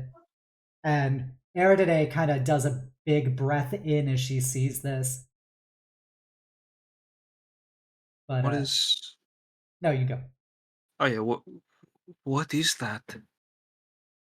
She moves her hand away from her Giselle as she goes, That is a mirage rock. They are very rare out here. They are one of the apex predators of the Dragonlands. My companion noticed it, and we tried to beseech it, and apparently it has found that we are not worth the effort for its hunt. But it is a great omen to see one, and to be able to walk away from it amongst the Rhea. That entire encounter, Nafisa's hand was just waiting on the camera, but she decides to not take a photo and instead double down on committing this sight to memory, clasping her hands in prayers to the winds that guided her mother and the stones that bore her father. I will treasure this omen. We should continue before this omen decides to be a little less auspicious. Indeed. She kind of rides over and puts her hand on you, and she goes, You indeed have a blessed journey ahead of you. Yeah. I wonder what other beautiful sights I shall see. And as you begin riding away, that rock just stops tearing away at the buffalo, and you just see that head just follows you guys as you ride away. And it's only once you find yourselves like barely in view of it that you see it dig back down into its food. Keeping an eye out for us for just a little bit longer, I see. I think with that we will. Oh, good. Sorry. Yeah, with that, the rest of the weeks go by uneventfully, as you see the steppe transition into another mountain range, where you see it like very much the distance. There's kind of like the scenery becomes a bit more like pink and orange and red, but around this initial mountain range, you actually see like a forest. Like there are like trees set up and stuff, to like a high degree, more than what you're used to in your homeland or across much of the steppe that you've seen so far. And as you ride closer, you see that on the side of the mountain, rising up is what appears to be like a large wall that goes probably 30-40 feet up into the air. And around it you see like orchards of like pomegranate trees and like apricots and melons and grape vineyards and stuff, as you see goblinoids. You've never seen a goblinoid before. I have seen photos. You have seen photos. They are small and they are green. That is all I got. Yeah. And like you see as you guys are riding up, there is on the outside of this, aside from these agricultural things, you also notice like kind of tent encampments. There's probably like 1 to 2,000 tents outside of this wall. And as you go through the agricultural land, you see these goblinoids, but they're different than the goblinoid pictures you've seen, because these ones are very much like their garb is like these jackets with like fur on it. They almost all of them have long like black hair that's been pulled into braids and ponytails. And at like the junction point for where their braids and ponytails are is kind of like this beautifully embroidered, like colored kind of like bandana like hat that is wrapped around it, that has these very strange like golden characters that have been embroidered in it, as well as you see like clear draconic iconography. And on their skin, many of them have like what appears to be like kind of like makeup or perhaps tattoos that have been done in the shape of like scales, or like, you know, these kind of winding like a tail or so across their cheeks. And you see lots of little giggling goblin children as they are you know, picking fruit and stuff, and you know, taking various vegetables, as you know, other like hobgoblin and bugbear children, you know, are getting some of the higher up things. And they all look at you guys as you ride up with their, you know, they all have generally like a red, orange, or yellow colored eye. But they have like skin that ranges from dark green to like very light green. And, you know, they look up at you guys riding by and, you know, wave, and some of them point to Nyx and like, you know, kind of say things to each other in Goblinoid. And what do you do as you go through these agricultural areas? I I think this is the start of the many times during the story where Jacob and Nafisa will have that like incredible curious look in their eye, where it's like we gotta ask, we gotta know, what is this culture? What grapes? I'm assuming Erden and the others are still leading us into the Yeah, town, though, right? yeah. Mm-hmm. Going through the tent encampments and stuff, where you see people from lots of different tribes and cultures here. Like you've seen people from various other regions aside. Actually, very few of them are from the Ria, but lots of people from, you know, they've got like different aesthetics and like garb and stuff, presumably from other parts of the Dragonlands, as well as you see these like very like artfully crafted kind of uh wagons that have like enhancements to them, where the wheels seem to be like rubberized, which is also kind of astounding. You've never really seen rubber before. Yeah. And Some weird tarp, yeah. they've got these like beautiful engravings along the side of, appears to be like these armored figures and like pictures of like light. And then there's also these kind of organic-y looking wagons that have various like metal reinforcements seemingly just growing out of them. And you see people, very different people, like people from other skin colors and stuff wearing different garb.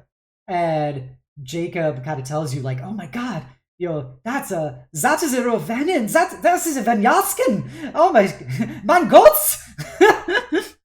Oh my god, this cave is full of unculture. Oh yeah, Nafisa is definitely like, it's just like in the simulations, they're real. Culture. And as you get to the gates of this massive wall, you see that there are a pair of bugbear. One's male, one's female. They're actually armored, where they've got like kind of like lamellar style armor over their like furred coats and stuff. And they have each of them has like their own Giselle slung over their shoulder, as well as large, or like these long curved swords at their sides. There's like one long curved sword and one shorter curved sword at each of their sides. And they look up at you guys. One more thing. Yeah. Upon this city is Drangdo is a lot more populous than the Ria tribe's mainland, right? Like, you haven't seen directly inside the city yet. You've seen a very big Apologies, wall, and you've probably seen see like several hundred goblinoids tending to various agricultural things, as well as a tent city of various Dragonland traders and Ravenin and Vanyaskin traders. Probably like, Okay. 2,000 of them, and you are at the gates of the city. Yeah, that's the outside. So far, it's still like the Ria are bigger. Yeah, that's fine. That's anyways, I'm assuming Erdene will handle the talking with the bugbear guards. Yeah, Erdene switches to Goblinoid as she talks. That's so cool. And they kind of look over at you and Jacob, and Jacob does a really awkward wave to them, like he's a fucking nerd. Nafisa's waving like a fucking idiot with her dot with Nyx. And they'll, they say something back in Goblinoid, and you see that one of them makes a hand gesture, and what is probably like a younger goblin female comes out, and she is wearing the same kind of like coloring of the guards. Like, it's not quite like total casual wear, but she's not armored. And they kind of say something to her in Goblinoid, and you definitely hear the word Ria mentioned several times as the exchange is happening. And the goblin kind of nods and goes scampering off. And with that, they open these big like oak and like wooden doors with iron reinforcements, and each door has this golden character like emblazoned on it that you don't know what it means. You don't speak Goblinoid, but it's like each of them has this beautifully calligraphized character on the front of it. And as you pass through the doors, you see thousands of buildings. This is the most structures you've ever seen in your life, and there are thousands of people walking amongst them, talking to each other and trading and bantering, etc. Oh my. So, this is a city. This is a city, that is certain. It is quite large for the Dragonlands, but I can assure you, little Nafisa, they get even bigger. I am big. It'll be okay. She's like still trying to say these words to her over and over again. And as you guys enter, there is just probably 10,000, various goblinoids and like traders talking in the streets and stuff to each other. You smell so many scents of like, this is like a mix of lots of cardamom and basil and like chili pepper and cumin and like cloves, and everything is mixing from various buildings, like, and street vendors and stuff who sell. You see people selling what looks to be like kind of like non-bread where you're from, except it has like these curry, is like curry pieces of like goat and sheep and like beef and chicken and stuff wrapped in them with some vegetables, like this very long thin like broccoli that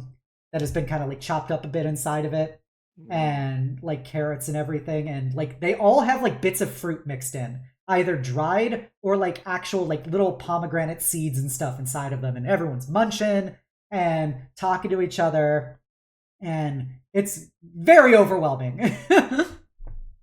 A lot to take in. Nafisa's trying very hard to stay anchored within the group right now. I assume Jacob at this point is realizing like maybe I should stay a little bit responsible here and make sure we're not getting lost or anything too.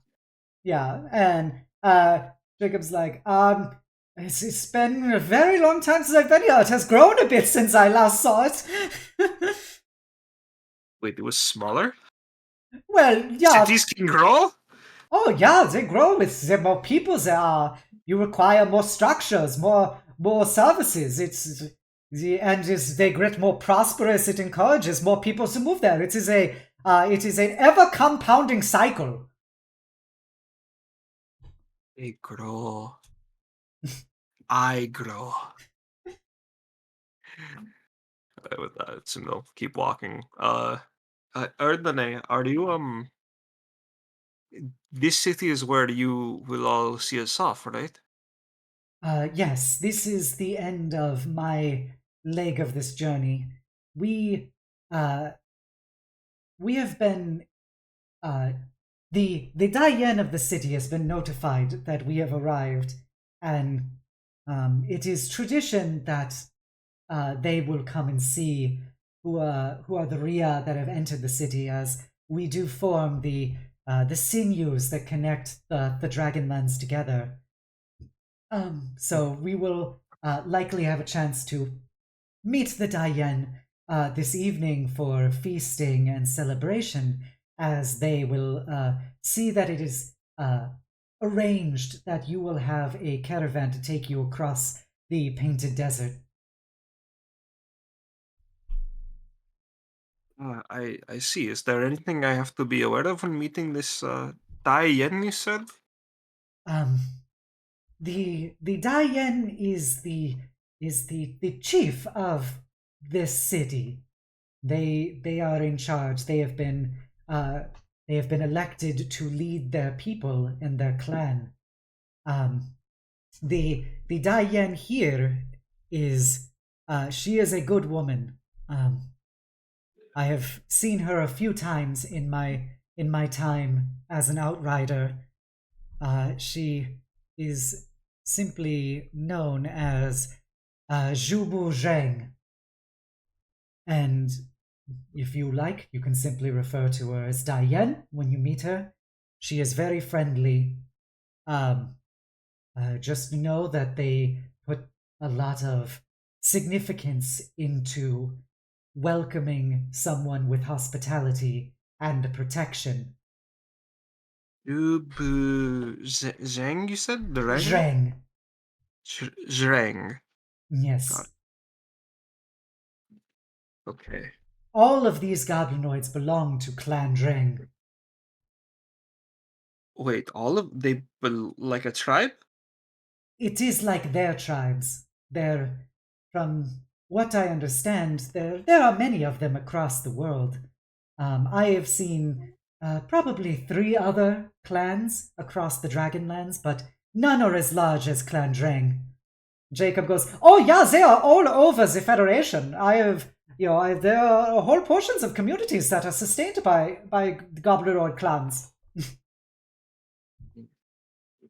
I see. So much culture. So many different ways of living. Okay. We'll be with you when you meet them, right? Oh yes, of course. I will act as intermediary. I do know that the Dayen, she is familiar with the draconic of the Dragonlands, as well as most forms of vulgar wayfarers. So I am sure that it is not an issue that if you do not speak Goblinoid yourself. Okay. Okay, I was worried that I may have many words to say and I did not wish to tug on your ear. She kind of just laughs and goes, "It is nothing at all. It has been an honor to take you this far, and I look forward to celebrating this final night with you before you continue on your journey with others." Yes, and I look forward to taking my first steps towards the ends of the Eastern Marches. And Jacob kind of pipes up and goes, "Well, at least you can take solace in knowing that there is plenty more of the world left beyond this land." Mm-hmm. Yes, I'm very excited to see the Painted Desert. And with that, she goes, "I have heard it is very beautiful, but I have never personally been to it. We will take care of your horses and see that they are taken care of by the Dayens. I forget the word for people who deal with horses is. Table hands? It's not a stable hand. There's like an official title, but I cannot think of it off the top of my head. Um, But yeah, basically the stable people that will deal with them. And if you like, you can wander the city for this afternoon, and if you can meet us, and she points to near, like, it's obvious because it's bigger. Mm-hmm. A Most of the buildings here seem to be made of like this like brickwork. It's like this very kind of mud brickwork that Mm-hmm. has been reinforced, and you notice that a lot of them have these kind of gold like accents put onto them in various symbols in goblin characters over the various thresholds of them. But they also have these beautiful tapestries that are like all kinds of colors that have been woven together, and you see clear draconic imagery as well as that of these golden goblin characters that kind of hang over various, like, where would be windows. But at the far side of the city is a kind of an elevated hill where you see a very large marble kind of marble and granite kind of building that has been constructed that has incredible, like, actual, like, wood accents to it and significantly more gold designs on it. But there is what appears to be an open courtyard in it, as you occasionally hear what sounds like a very kind of distant like guttural roaring sound, which you would have a bit more familiarity of from where you're from, but it is definitely what is a very large reptilian creature that is in the somewhat distance. Mm-hmm. I assume like there are other noises like that throughout, like not as loud, but there are similar noises like that throughout the city where it's like, oh, it's like too scared, it's a really loud version of No, it, people or aren't don't seem to be alarmed by it at all. yeah. But there's not like a lot of sounds like that, but you do see that there are people who aside from like the horses and stuff coming from traders, you see these enormous like monitor lizards with like real bulbous kind of thick boy Gila monster style tails that various goblinoids are tending to, and you see these long as fuck like blue black tongues extend out of their mouth and like lick their eyes before going back in and stuff, as Mm-hmm. the goblinoids are kind of cleaning them and feeding them and stuff, very much like scale oxes back in the Onidar. Mm-hmm. But Got it. if you like, you have an afternoon to wander the city of Drungdo. Mm. We I don't think I'll You don't definitely. have to do it. You just say like, yeah, I want to go visit stuff, and Yeah, yeah, like it happens. She takes photos. She and Jacob stay together so they don't get lost or forget the time when one of them gets a fixation on something. the goblinoids are like, they're happy to like chat you up, and Mm-hmm. like kids will come up and look at Nyx and stuff, and people try to feed her. Mm-hmm. And Yeah, Nafisa trusts Nyx to like not eat too much before dinner. yeah. Oh yeah, you see all these like little goblinoids and hobgoblins and bugbears kind of running around and giggling and stuff as they give snacks to Nyx, and Nyx does like Mm-hmm. silly little faces and tricks. Mm-hmm. I imagine a lot of kids are like, where are her eyes? And it's just like, Yeah. who says you needs eye? Who says you needs eye? Who says you need eyes to see? Right? All I can think is from Event Horizon, where we're going, we won't need eyes. um but it's a good, despite there being so many people here, you're generally taller than most people because goblins are obviously very short. And you would say probably 2/3 of the people here are straight up goblins, with the Mm-hmm. remaining third being a mix of hobgoblins and bugbears. Bugbears generally are taller than you, even, and you can always see them as like these kind of like pillars walking through crowds. But everybody's very polite, and people do kind of that very much hand over their heart gesture as they see you as like a very greeting in passing. Um, and But the time of the night comes, and you come up to the big actual like metal gates where there are these armed goblinoids with all of them have Giselles slug over their shoulders, as well as some of them have like big pole arms, and of course their swords and axes and stuff at their sides, as they see you approaching with Erdene and the rest of the Outriders. They will open the gates to you, and you find yourself in an enormous palace with these more of these tapestries and lots of artwork. You've noticed that, like, for whatever reason, goblinoids seem to paint a lot. Most of it is things in goblinoid, so like it's all this goblin script and stuff that's all done in this beautiful gold lettering. But they also like paint in like designs along the edges. You see like particular serpentine, like reptilian designs on some of them. And everyone is very polite and does like slight bows to you. And then you see the massive opening at the center of this plaza is what appears to be a like very kind of crafted like cradle nest that almost reminds you of your own bed back at home, where it's like this black stone with various like leaves and branches and stuff set up in it, and inside of it you see an enormous wyvern that just kind of snoozing. And this wyvern has like its horns have had gold like jewelry put around them. There's been like its scales have been painted with various designs on them.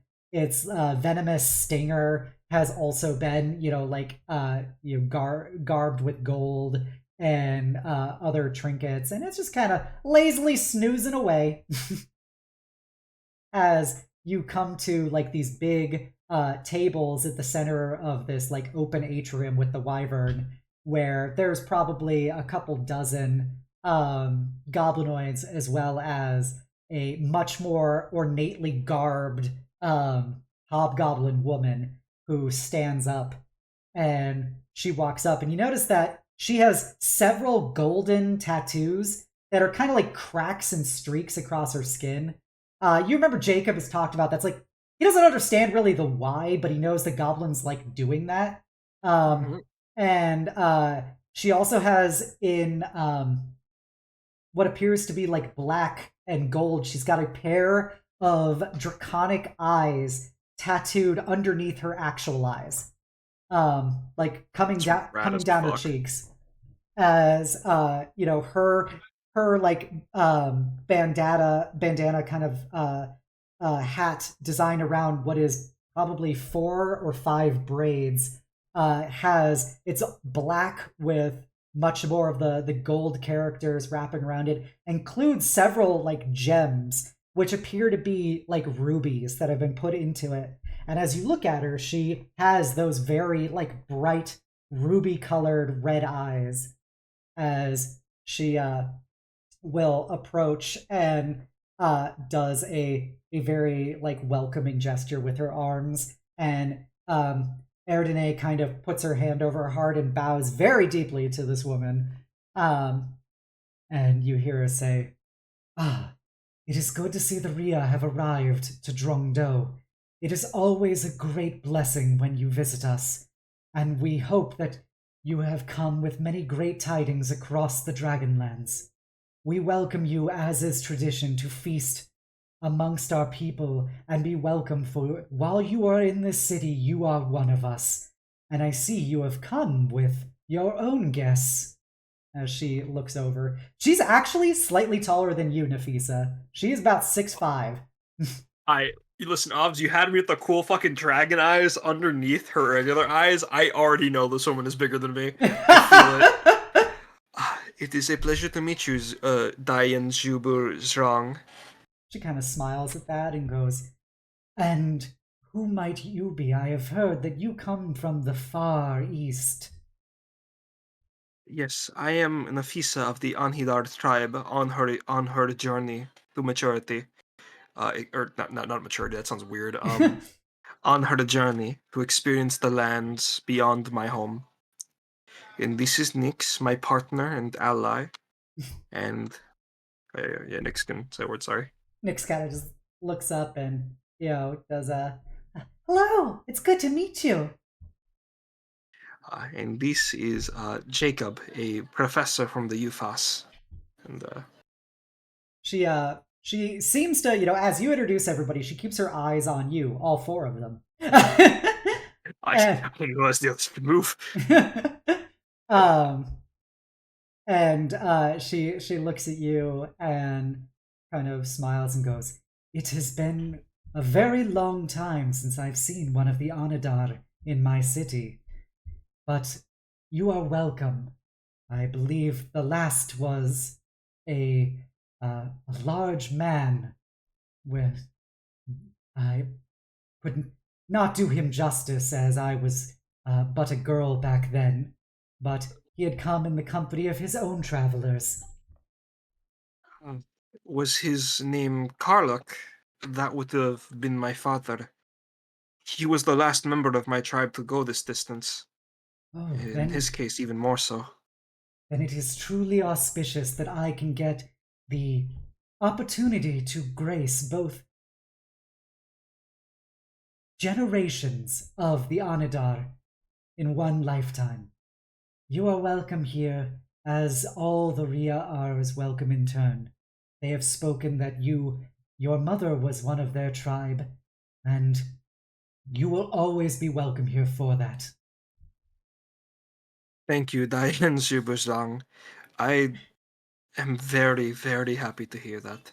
I hope that one day more of my tribe will feel comfortable journeying out this far. Your city is truly a sight to behold. She smiles, and she's got those very sharp, goblinoid teeth. Um, and she goes, "I am but a humble servant of my clan, but it honors me that you find uh, such astonishment in what we have created out here. We we do what we can, and we have prospered for it. This is my own companion," as she gestures to the wyvern, and she goes, "This is Hoko. He is grown tired from his time flying in the mountain today, but if he should rouse, I would be happy to have you be able to meet him as well. He gets a bit ornery in his sleep." Understandable. Nyx isn't exactly a light sleeper herself, but I would greatly appreciate the opportunity to. And Wait, you she, said flying.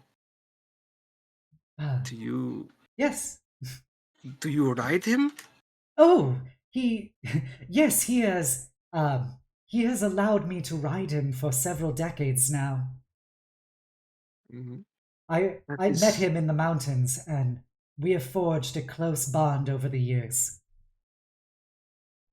I I see. That is.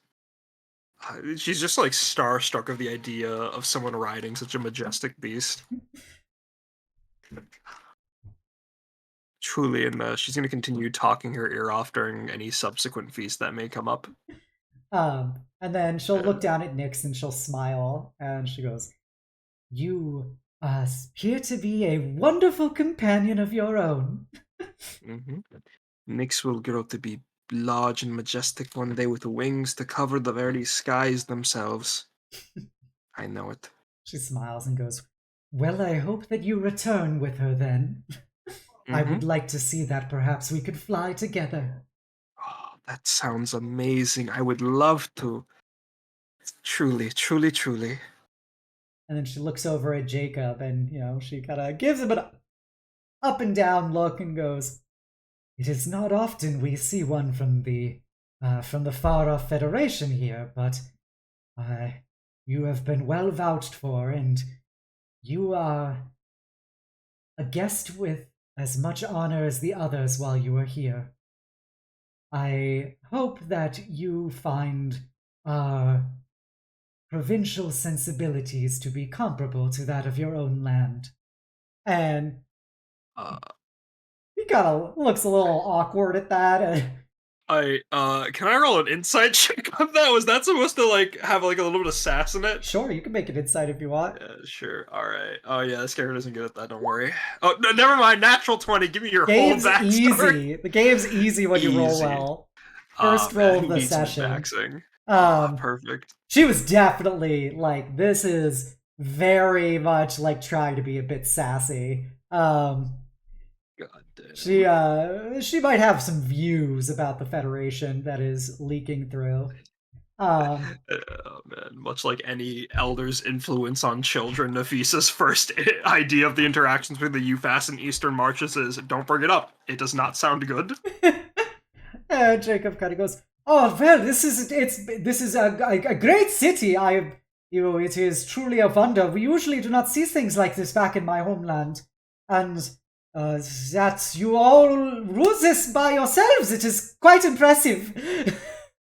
The Diane just kind of gives him a very much like stone-faced look, and she goes, "Yes, we somehow accomplish it on our own. But please, come in, come in. We have already begun the meal preparation. Sit."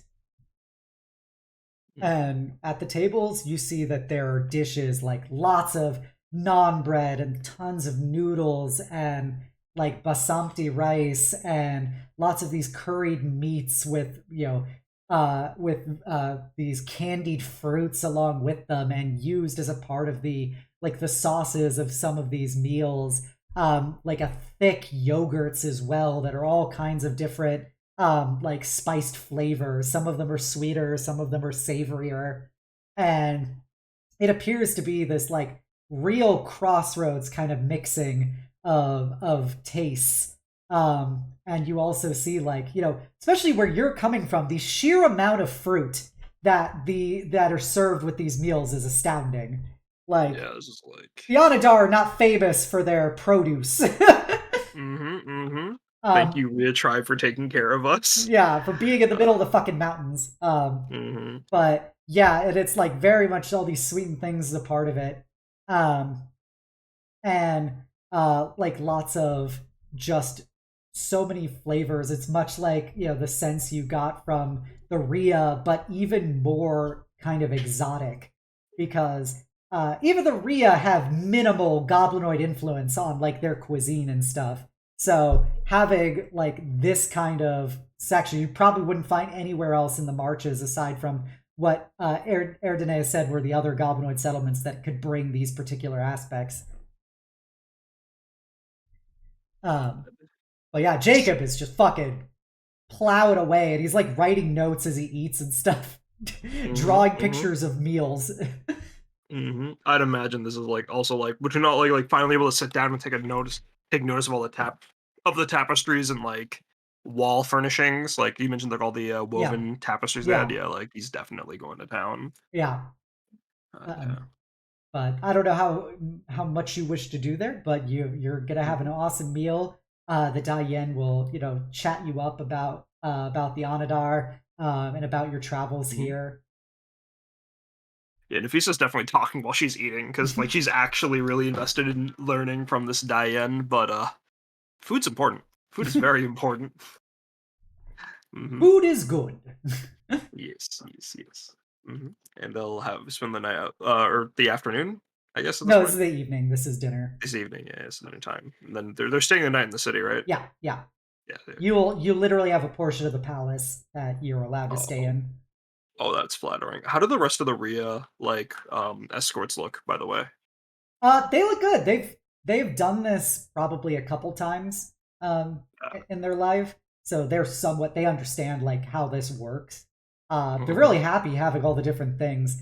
You remember hearing when you were with the Rhea themselves that one of the best parts about being an outrider is all the different stuff you get to try when you travel across the Dragonlands.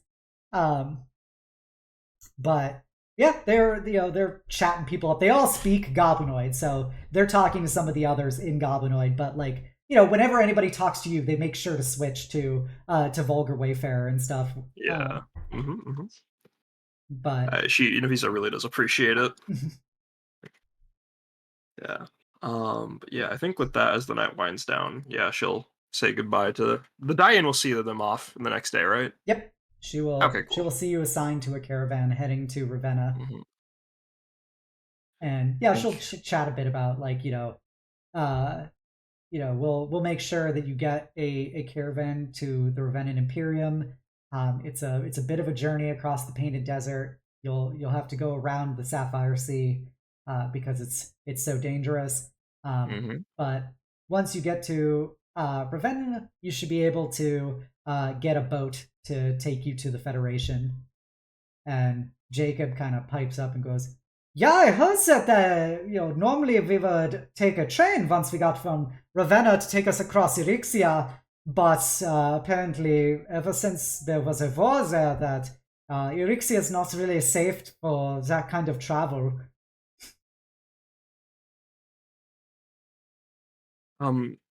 Diane Zubu, I was wondering, sorry, names. Ardenne told me that the rifles, the Jezail, everyone in the West has them. Thousands of them. Is that really true? She kind of chuckles a little bit and she goes, "Well, I would not say everyone has them, but from what I have heard, they are very commonplace. The Ravennans and Vanyaskins who make it this far east, usually, they come trading their rifles and pistols and other weapons that they produce themselves. But from what I have heard in conversations, that they are commonly used in their armies, but not nearly as large or widespread as that of your federation itself." As she looks over at Jacob. Man, that sass is eeping through. What the fuck did the Federation do? um, I see.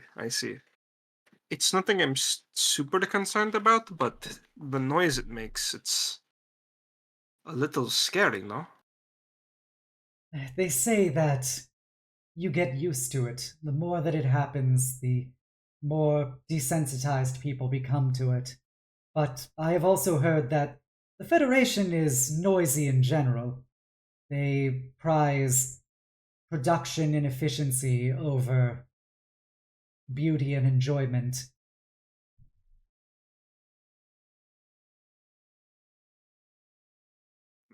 I'm sorry, Obs, there's like a really loud noise in my living room. They prioritize what? Production and efficiency over beauty or enjoyment.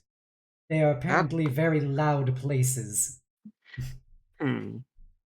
Then I'll just have to find people who appreciate those colors then, and help me share them around. She smiles and goes, If there is anybody who can find it, it will be you." She kind of smiles and takes a sip of some wine. Whoever I find, I'll be sure to bring back for you to meet. I hope to still be alive by the time you do your return journey. You have to be, okay? Some of the other goblinoids kind of laugh and they crack up at that. And you hear one of the goblins who's very like ornately dressed. He kind of looks up at her and goes, "Well, you heard it there. You can't have anything happen to you."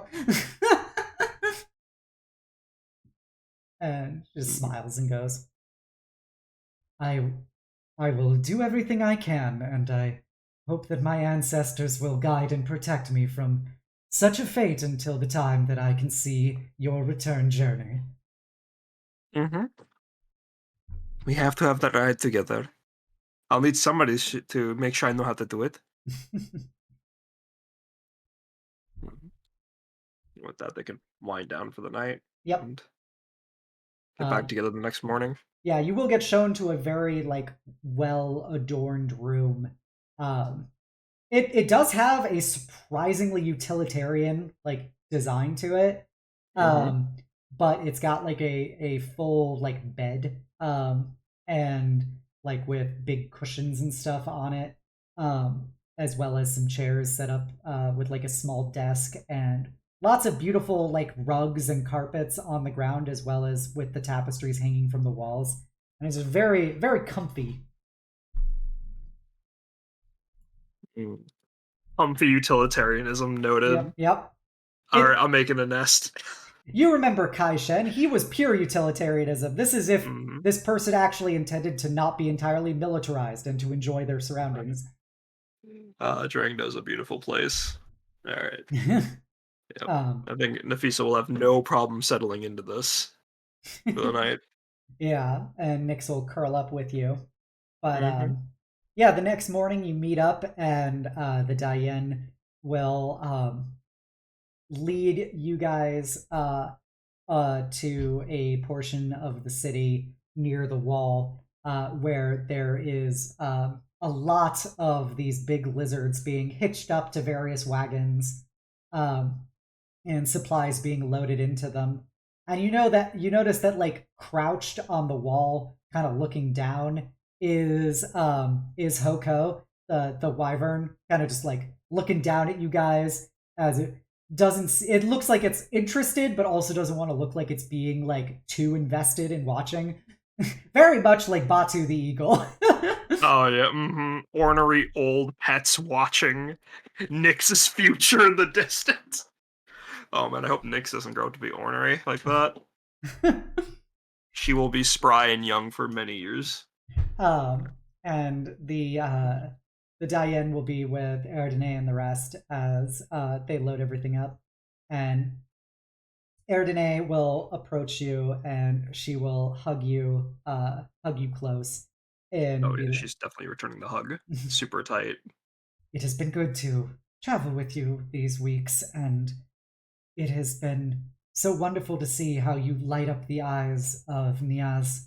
And I wish you luck on your journey, and may it be a fruitful and enlightening one.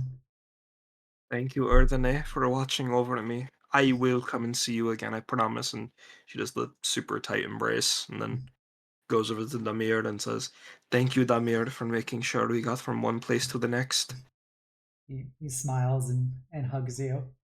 And then she's going to go up and hug Irek. Irek, thank you for looking out for us. She looks up at you and gives you that big, like, shark tooth, like, cobalt smile as she, like, hugs your legs. Yeah, she's down. Nafisa would kneel. Nafisa would kneel. She knows how to talk to shorter people. Jacob taught her how. And the Artaban, and she like whispers this in his ear. "Thank you for helping Jacob up the horse every night." He goes, "It is all a part of the journey." Kind of laughs a bit. I hope you all have a safe return and a good rest after such a journey. Thank you all so much. They all put their hands over their hearts and bow a little bit and say, "Peace be with you."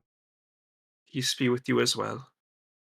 And with that, the Diane will, see you guys, and she will do her own bow and say, "You have honored my household by your presence, and I will look forward to the days that I see you once more. May you have a safe journey, and may your ancestors watch over you and guide you and protect you."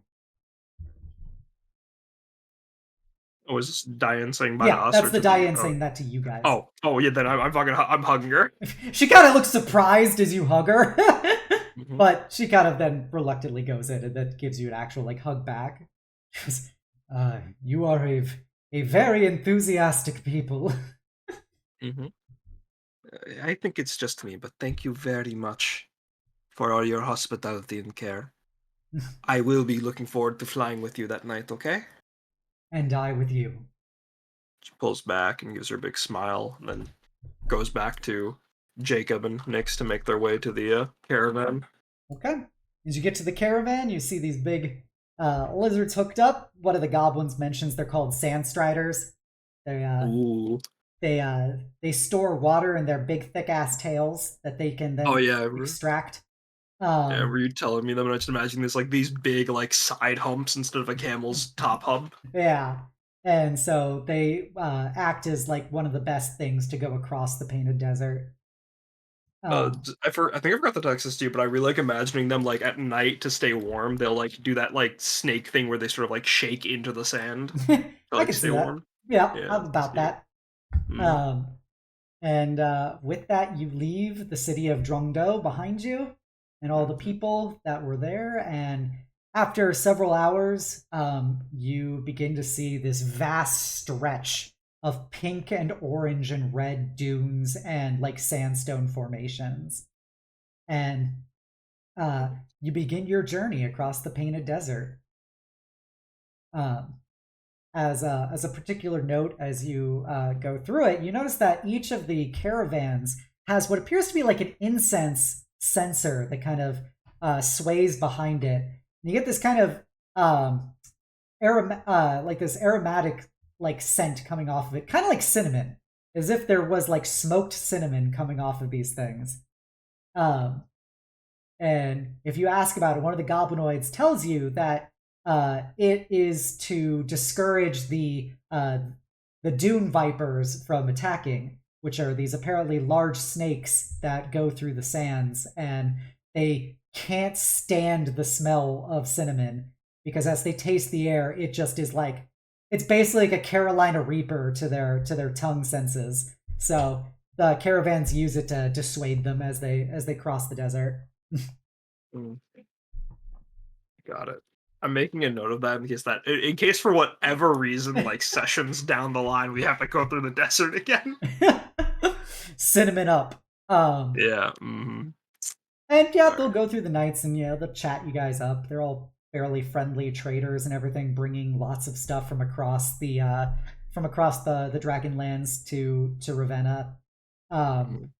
they will explain that they have to do that once again because of the Sapphire Sea preventing a direct route from Drungdo to Ravenna. But they've only ever heard stories about the Leviathan, and so they just know it's better just to avoid it.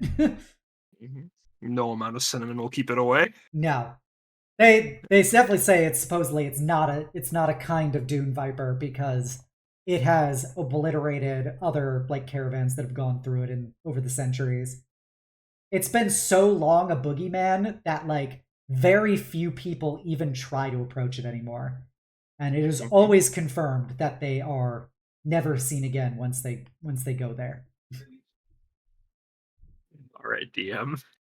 I Noting wonder that location down. I wonder if this will ever come up in the future. Damn, that's wild. Nafisa will definitely also like try to pocket some of the sand, like a little like Yeah, glass bottle, just to make as a little souvenir. yeah, it's like Multicolored sand is yeah, it's cool. a very pretty like combination of Mm-hmm. red and pink and orange. Um, and unless you want anything specific, you can make it across the desert. Yeah, no, nice simple travels. Nafisa enjoying the starry nights, Yeah, seeing how like the sand glitters when the sunlight hits it, and like I imagine it's very prismatic with all the colors. yeah, yeah. Yeah, so a sight to behold. Um, Yeah. by the time you make it through all of it, after a couple weeks of travel, you see the deserts begin turning back into grassland, but it's less like the steppes that you came from and more of like grass is the transition point. And as you move through the grass, you see like in the distance there are forests, um, as well as there are like actual roads that have been like laid in, like straight up cement roads, and asphalt roads across like the landscape. People aren't even using them necessarily at any given point, but you see that for whatever reason they've been set up. Like into the like this transition from sand into like real ass street is very confusing for Nafisa. Yeah. Yeah. So and as you proceed along that, you notice that there are these like uh uh beginning to see more lights coming from the distance.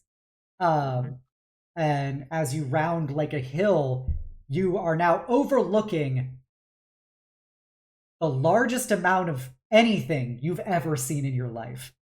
There appears to be, first of all, the coast. You see just The ocean. the ocean stretching out from an enormous harbor where you see hundreds of these enormous ships of like steel and wood have been like anchored in. You've never seen a fucking boat before. You've heard about them. Um, and you see that there are thousands of these like kind of like concrete and steel like warehouses that stretch into the landscape with roads going between them before you get to a large like reinforced like wall, and then just hundreds of thousands of like people in like this massive urban scape. um and Jacob kind of leans in and goes, welcome to Ravenna. Now that is a city. This is a city. Oh, this is so. The cities in Newfast are like this. Many of them are, in fact, actually quite bigger. Just bigger. Yeah, they stretch much faster. The buildings go, hundreds of stories high into the sky, and there's all the automobiles moving around, and the trains and everything. Do I see automobiles in the city? You're kind of far away at this point. Oh yeah. But you do see that there are like probably a as you get closer, you do see some like cars. They're very much like cars that have been like styled to be very much like this kind of like chariot and horse vibe to them. So like along the side of the car, the metal has been like structured so that it looks like a pair of horses are like wrapping around the wheels of it. Mhm. And like the front has this like, this like kind of metallic like starburst and like spears kind of design, and they're like these big fucking trucks that are like lugging things apparently to and from the city through these various streets in the outer wall area. My goodness. I Jacob, you said how long for us to hail a ship? Also, will we be riding in one of those big ones? Oh no, so we should not be having to ride into any of the trucks, but um, we should be able to perhaps from what I understand, there's regular travel. We probably get a ship chartered later in the day, going to at least Tyrol. I probably would not be able to go all the way to Vanonia right now, but I could try and find us the closest place otherwise. Sure. Just lead the way. You've been here before. Oh, You called it's this place Theodacum, Raven? yeah. It is the city of Thyricum in the overall Ravenin Imperium. Mhm. They Yeah, just are a thinking. bit of an odd people, but they create a good city. Yeah, like thinking back to the aesthetics you explained for Ravenna with like the sort of like Psy focused like Yeah, Buddhist Roman like vibes. Like it's very abstract, and Nafisa's like as they're getting closer to seeing the architecture and how like the caravan is like eventually I'm assuming breaking apart. yeah. Like it is a lot to take in. She's not even sure what to take a photo of. Cause like, is that like architecture? Is that like a important building, or is that like just like a bodega? Yeah, one of the Like, interesting things you're noticing is so the outside of the wall area appears to be like prefabricated warehouses that have been mhm. structured for various traders and stuff to stay and stop in and stuff. And they're all perfectly like organized and gridded. Like this is very much a grid square planned area. Which is also something weird from everything else you've seen in the Dragonlands. Um, Mhm. because usually like why go through that much thought for it? You just build a house where you want to build a Yeah. house. Mhm. Once you get to the wall, you notice that like all of the wall has been carved to have no seams. Not a single seam is visible on this wall. It is as if the stone rose up out of the ground and looked exactly like this wall. um, and the crest of like this archway over one of the entrances through the wall. There's dozens of entrances through it. One of the archways is like this woman holding like reaching for the sky in this almost photorealistic like carving um that her hand has like beams of light coming from it that are literally forming the lattice work that keeps up the top of the wall. Um, Everything seems to be like that should not be physically possible for something that heavy to be balanced on something so presumably thin and flimsy, but everything about it is sculpted, almost grown in that way. And it's very mind blowing. God, it's like insane. Like I did like a little bit of architectural studies back in high school for my courses, and it's like insane the amount of like physics they get to ignore for aesthetic. That kind of just gives up the whole Revenant thing of like, like the vibe of physics, the laws of physics. Yeah, what are those? Anyways, check out this dope ass fucking arc we made. Yeah, as you get into God like the damn. city proper, you notice that it's got a very much a modernized neoclassical look to it. So there's lots of pillars, but the pillars have been very much carved into to where they look like those same photorealistic pictures of like male and female like humans or Gith or Durgar and stuff who are holding up the buildings through either like expressions of their own like psionics, presumably, or like through their own physical capability. And everything is designed like with the most artistry to create the thinnest possible structure to support something and to convey the most artistic aspects about it. And everything is in this very like, like heroic photorealism that is if somebody just like literally printed a photo and it became a statue. It's somehow more detailed than the literal photos that Yes. Nafisa takes, so Yes. I'm gonna take a shot of that. And as you walk through the town, you see that there's all these stores that are selling all kinds of things. People generally wear like suits or like they have these like suits that are designed so that instead of being like a double-breasted suit or a single-breasted suit down the center, they actually kind of like clip in at the shoulder in almost like a faux toga-like design for the jacket. And then like women have these very much like flowing dresses that are, for whatever reason, the fabric of them is structured in such a way that they can maintain this very much like anti-gravity kind of effect to it that fabric should presumably fold in a way that would not allow.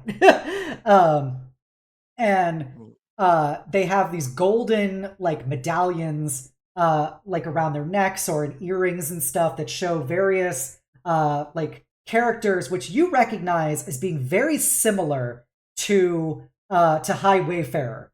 Like this is obviously it's not like direct High Wayfarer, it's not like straight up Latin onto it, but it's very similar. As if this is probably as close to High Wayfarer as you can get with still doing vulgar Wayfarer. I'm assuming Jacob is like either internally criticizing this or making note of it. Yeah, Jacob, he has not voiced too many of his opinions yet about the Revenants, but he's still like, wow, this place is pretty epic still. You pass by this statue of yeah, sorry. One thing it just occurred to me I can move on through, just like in passing, back in Drang though, Nafisa would have absolutely taken selfie with the Diane and with the escorts. Ah, gotcha. Sorry about that. Okay, so with Erdene and the crew as well as with the Diane. Gotcha. Just surprising them with it. Did you try to sneak it in so even Hoko was in the picture? Yeah, I absolutely. I'd imagine it's like a really awkward shot of like Nafisa and Zuru underneath Hoko's throat or neck or his chin. Yeah. But yeah, in the city proper, it's you also have this like surreal feeling now as you look at this statue where it's this very heroic looking male Gith who is wearing this full like armored figure with these massive medallions that show like the alpha and the omega symbols and stuff on them. And he is extending out his hand downward as a series of like spears of presumably light because of the way that they're shaped. But all of this is obviously made of like marble, are piercing what appears to be a very deformed, bestial looking person in robes that has a that is like on the ground. If you've ever seen Saint Michael versus the devil, or I think it's versus the dragon, where it's that kind of pose, like striking down at the dragon and the dragon kind of cowering below it. And written in vulgar Wayfarer with a Revenant tint on it says, "This is a statue of Imperator Titus Ravenus Augustus Asenius, smiting the Vanyaskin High Druid, dated 700 AFA, which you don't know what that means. You've always, Jacob has always explained things in BR or AR, which stands for before return or after return, which is the tetrarchic calendar, signifying when the gods came back to the world. But there's a placard next to it that says 305 BR. So presumably that's for the rest of you folk. But yeah, it's a different calendar system apparently that the Ravenans used in the original construction of the statue. But it's like basically this was probably 800 years ago. Yeah, Nafisa would definitely like be able to make the interpretation that like, okay, this is their calendar, and this is some great battle. It's also cool because as you look at it, you actually have a psionic projection into your head of this man in this incredibly heroic form, like of like light and color striking down this twisted, bestial, half animal, half person druid. And it appears like that battle scene plays in your head before it fades once more. I see. I fucking hope to God that UFast doesn't have this for thoughtvertisements. God fucking damn. Okay. Nafisa's gonna take she thinks about taking a photo of this, but for that psionic jab in her head, she's probably going to avoid doing that now.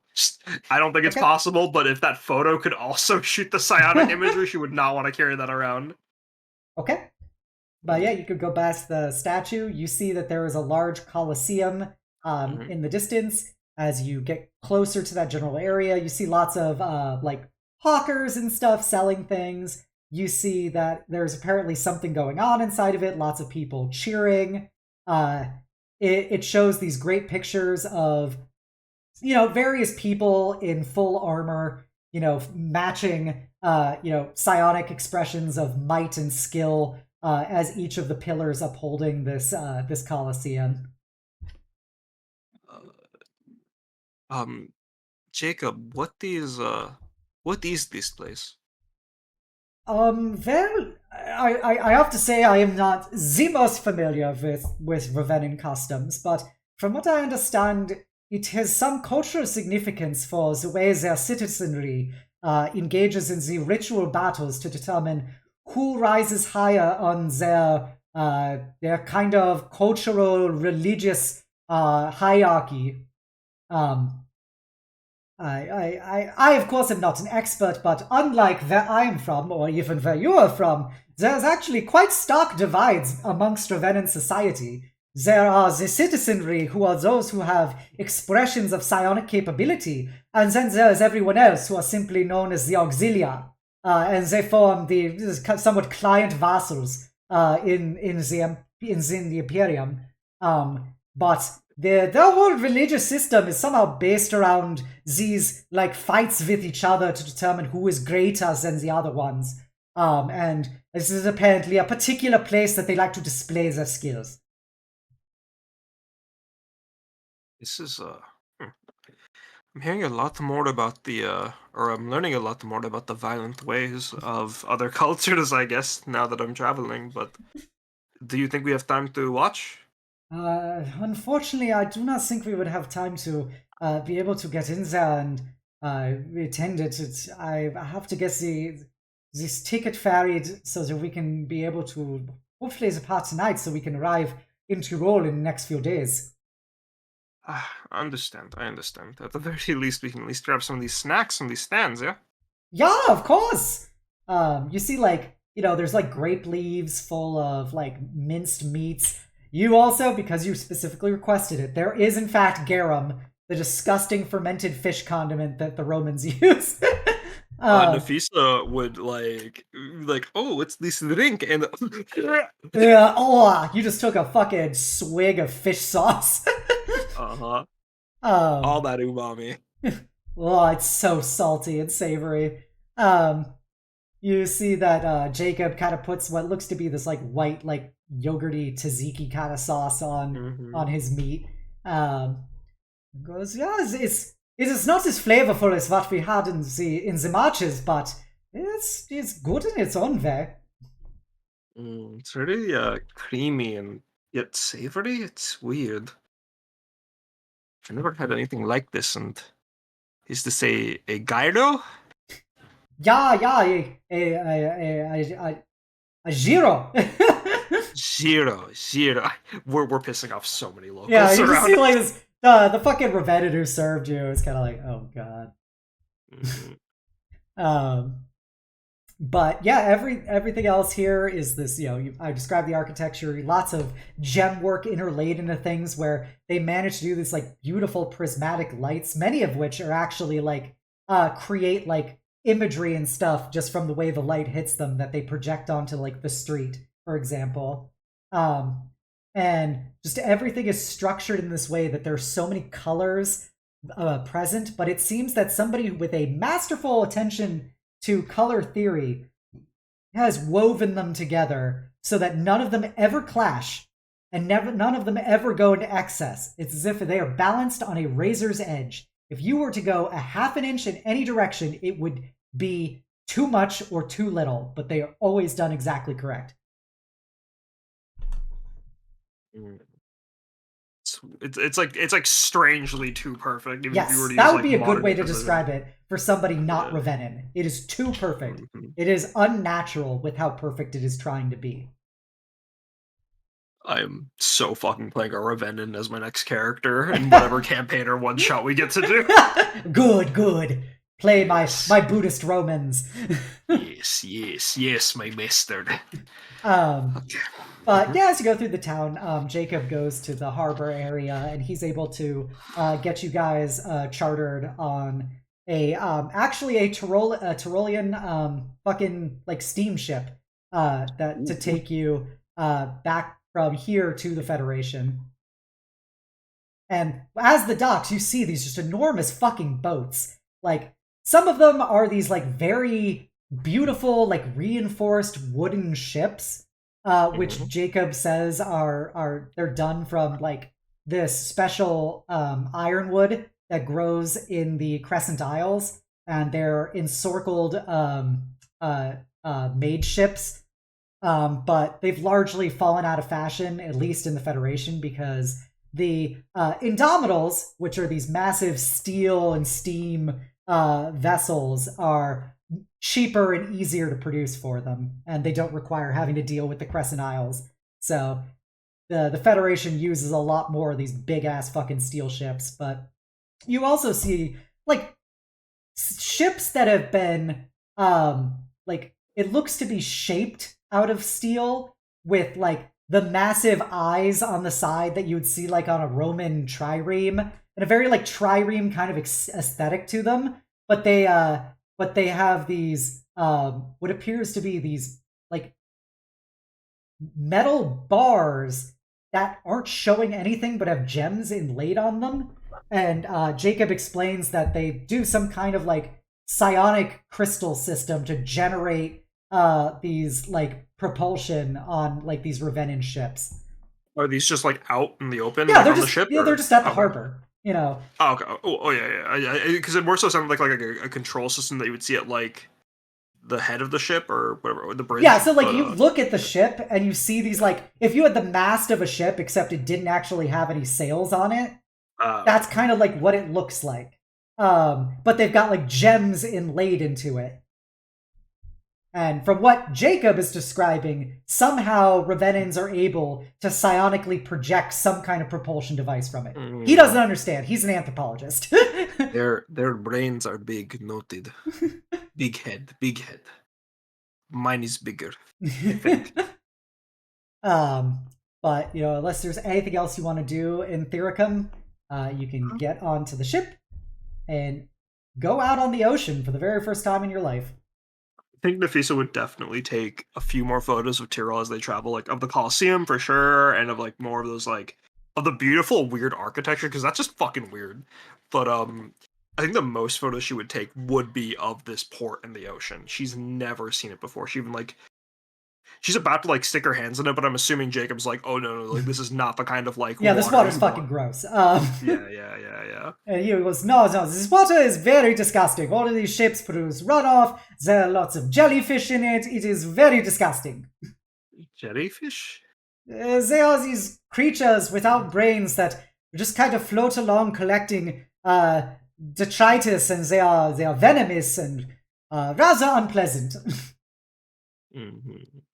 Unpleasant. Noted. Noted. Do not touch. Don't Um, tell fucking Aurora's ex-fiance. do not touch Aurora's ex-fiance. I don't know if I can do that one. She. But yeah, Anyways. you can see the ocean as you actually start sailing. You'll see like Oh dolphins and yeah. stuff who are going As along the she waves. as she gets in the boat, Nafisa totally fucking falls on her ass. As the slight What the fuck is? swaying. Yeah. What the fuck is buoyancy? Don't worry, you'll get used to it. Let me help you. As he tries to like keep you Mm-hmm. balanced. Mm-hmm. She's like for a good chunk of the start of the journey, she's definitely like hanging onto the mast or like nearby netting to like not fall over. um, My goodness. but yeah, it's cruising along. The room that you guys are staying in is this small little room with a single porthole window, steel beds with Mm-hmm. like a cushion on them. That's kind of it. Is there a How does the crew is all primarily I'm assuming Ravenin, right? No, the crew of this ship, they're Oh, they're actually oh. Federation. They're like Tyrolean. Okay, so based on like, all right, I want to do a few like little like Nafisa viewing people interaction bits, Okay. like where like at the port, where like were the Ravenians and the Federation like port workers, like was there anything like prickly between them? Not necessarily. It's Okay. probably this is a pretty ordinary thing for them. Jacob's a little prickly about Revenants, but he doesn't really he doesn't outright shit talk them. Yeah. I But mean, he's not a shit talker kind of guy, to be fair, yeah, but yeah. but yeah, it doesn't seem like there's Uh, any particular animosity between them when they're just working. They're just fucking dudes at a dock. They're just doing their yeah, that's job. fair. And like, there's like, I assume the weirdest thing about like Nafis is probably the weirdest thing on the boat, outside of maybe like one or two other people. Yeah, Tyroleans, the crew definitely like looks at you, and when they have off hours and stuff, they'll like chat you up a bit. Yeah. They just kind of interested to hear about you. They've never seen somebody like you. They when you say that you're from the Dragonlands and stuff, they go Mm-hmm. like wow, somebody from the Eastern Marches made it this far west. It is actually going to the Federation. That's fucking wild. It's insane. Yeah, I'm real. But yeah. Okay. I assume like yeah, the entire ship ride Nafisa is probably gonna try to like she and Nyx will try their best to go out and explore the ship more and like enjoy it, but it's like a child relearning how to walk. Like it's just Yeah, an awkward experience. yeah. Fucking Nyx definitely does that like dog in the back of a car seat or the back of a car when it's driving thing, where she kind of like skitters across the deck. Fucking drifting along the fucking port bow. Yep. Oh my goodness. And one of the Yeah. fascinating things about it is the more you sail, the more just more blue. It's like you didn't go anywhere. Getting real bored of the fucking ocean. It's been like what 3 days? Yep. It's just Uh, been a couple days, and it's like, wow, this doesn't change, does it? huh. We saw dolphins that one time. Will we see them again? You will see a whale tail crest out of the water at one point. That's pretty cool. That is nice, I guess. Yeah, thankfully it is not one of the more dangerous sea predators. Dangerous? Oh, yes. And her, Sorry, continue. she's gonna flash back to the talk she had about the sapphire sea with the sapphire desert, where it's like, oh my god, is there a worm in these waters? Well, there are various sea serpents who reside. The Alliance Navy does its best to ensure that such large predators do not get as close to the shorelines of the Federation itself, and I assume as much as the Ravanins do a similar thing. Ah, okay, okay. Just I was kind of prepared to fight like the sand vipers, and if the leviathan someone came out, like there was ground to stand on. But how do people fight on water? Very difficultly. Generally, they fight from ship to ship.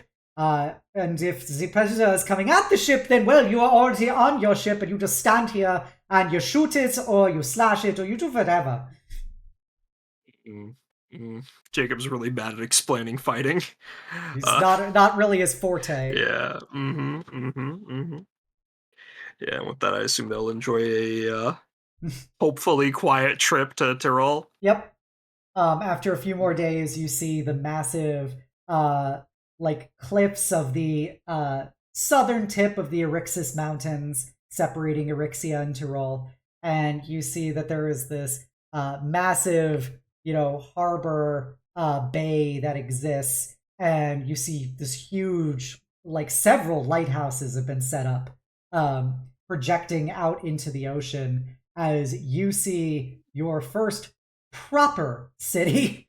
While Thyricum, probably about 100,000 people reside in Thyricum.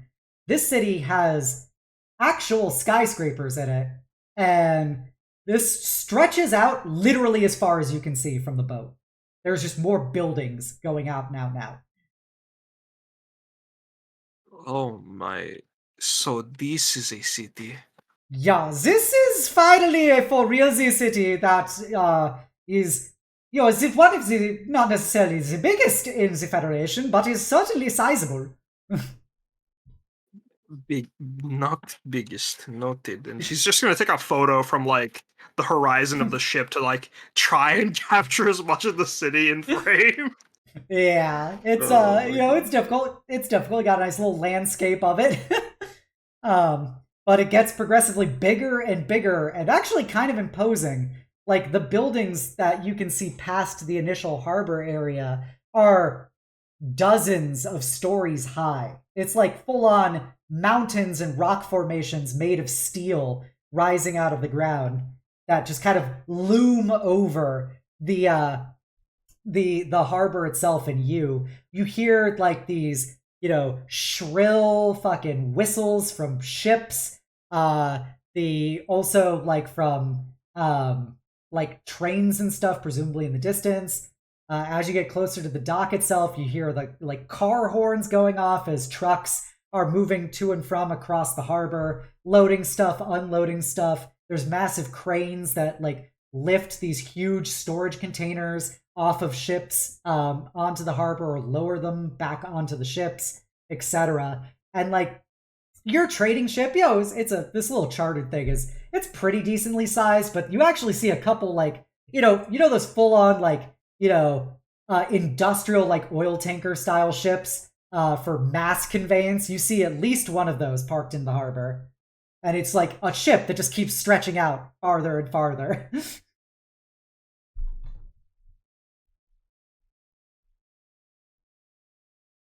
But you eventually the ship gets moored in the harbor, ramps come down, people start unloading, and you find yourself in the United Federation of Allied States for the very first time.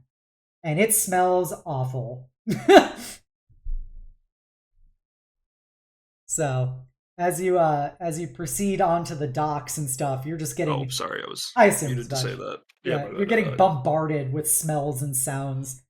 Oh, Nix, are you doing okay? It's so stinky. Kind of like brushes her head side to side, like ugh. Does Jacob look normal here? Does Jacob like is not affected by this at all? No, he's like, well, he does a brief moment where his nose wrinkles and he goes, yeah, this is just like I remember it. And my mom came out here, and my father. Yeah, from what I talked to them, they journeyed across the Federation with their friends. I will be grateful that they did not express how colorful the UFOS could be. Yeah, it's funny you say that. This place is very gray. much of the city, as you learn, is called Salzstein, is very gray. Well, it just sounds like a Midwestern town where they have like a salt mine. This girl's first interaction with the U.S. is fucking Ohio.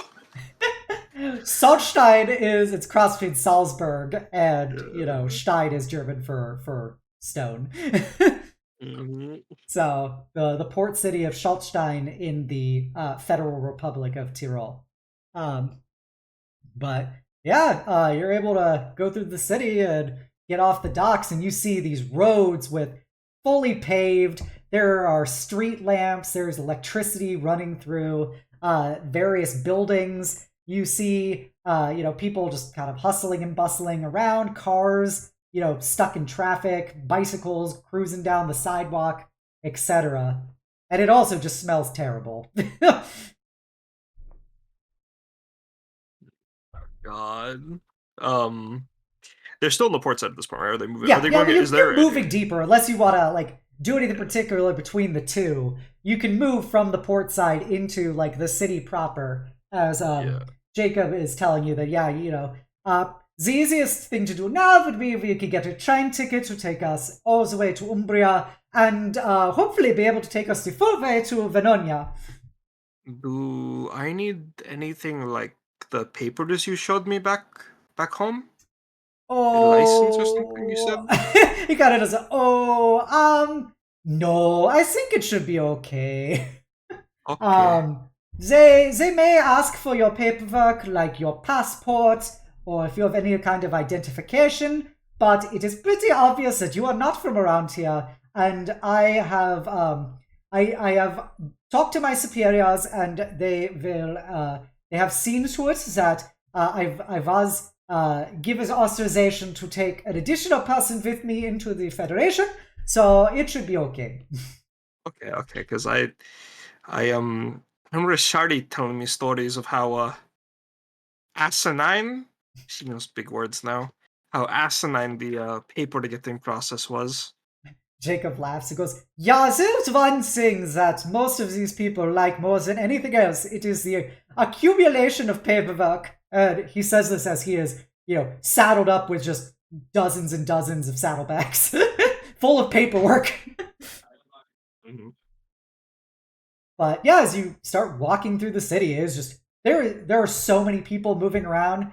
You hear a radio playing from one of these buildings that apparently is selling appliances, where over the radio you hear, hello, today we have a privileged position. We're actually sitting down with the youngest vice president at the Nexite Consortium, Miss Angelica Delaney. It is a pleasure to have you here today, Miss Delaney. Yes, it is an honor to be here. I'm so thankful that I can have a chance to speak to you, Dimitri. And he goes, of course, it's happy to have you. Tell me, what is it like rising to your position of power in such a quick amount of time? And she goes, I simply do what I can to see that the benefits to the company and to the Federation as a whole are maximized. Simply that sometimes it takes the appropriate way of examining a problem to realize the solution. And after all, NextCore is the very backbone of this wonderful economy we find ourselves in. As the saying always goes, NextCore, powering progress. And he goes, I see that's not just a saying, it's a way of life for people like you. And she goes, yes. And as you just kind of walk past the radio,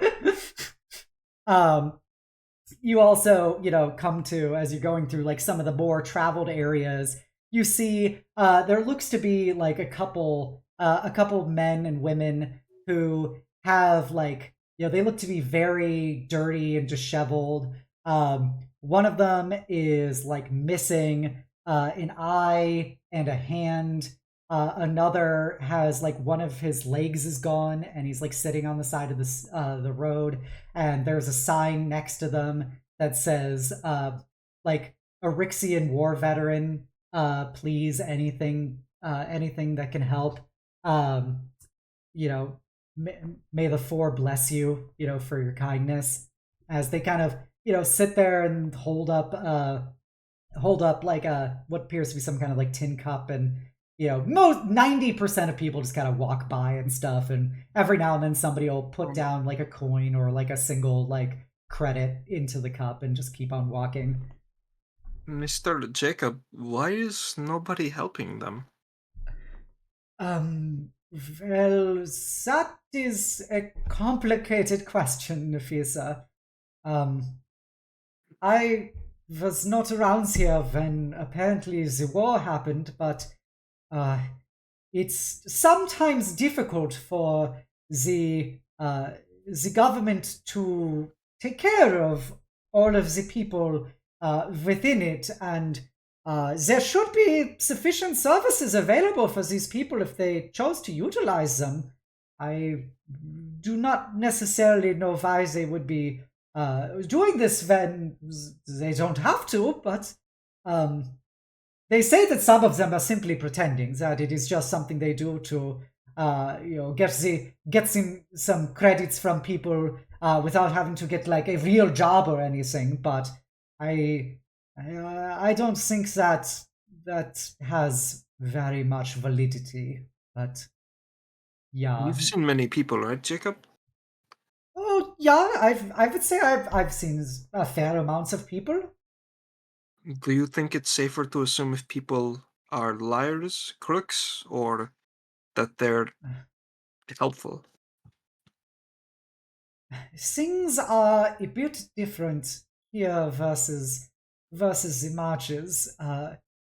People here generally are considered to have more alternative motivations for what they do, and not everybody is given the same level of trust and acceptance as maybe you would find in like the Zhejiangdo or even amongst the Anhar. But there is the Federation is a very big place with many people in it, and they find themselves oftentimes in bubbles that separates them from each other, and they do not necessarily view everybody within a given area of the Federation as necessarily a friend or somebody they wish to help.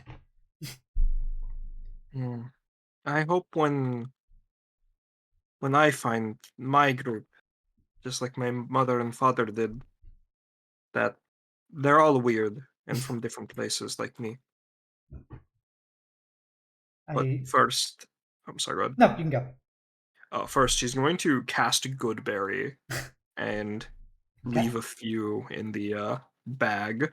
I mean, in the veteran's hat or whatever device he's using to carry gold. This veteran, he looks to be a very kind of disheveled looking dwarf.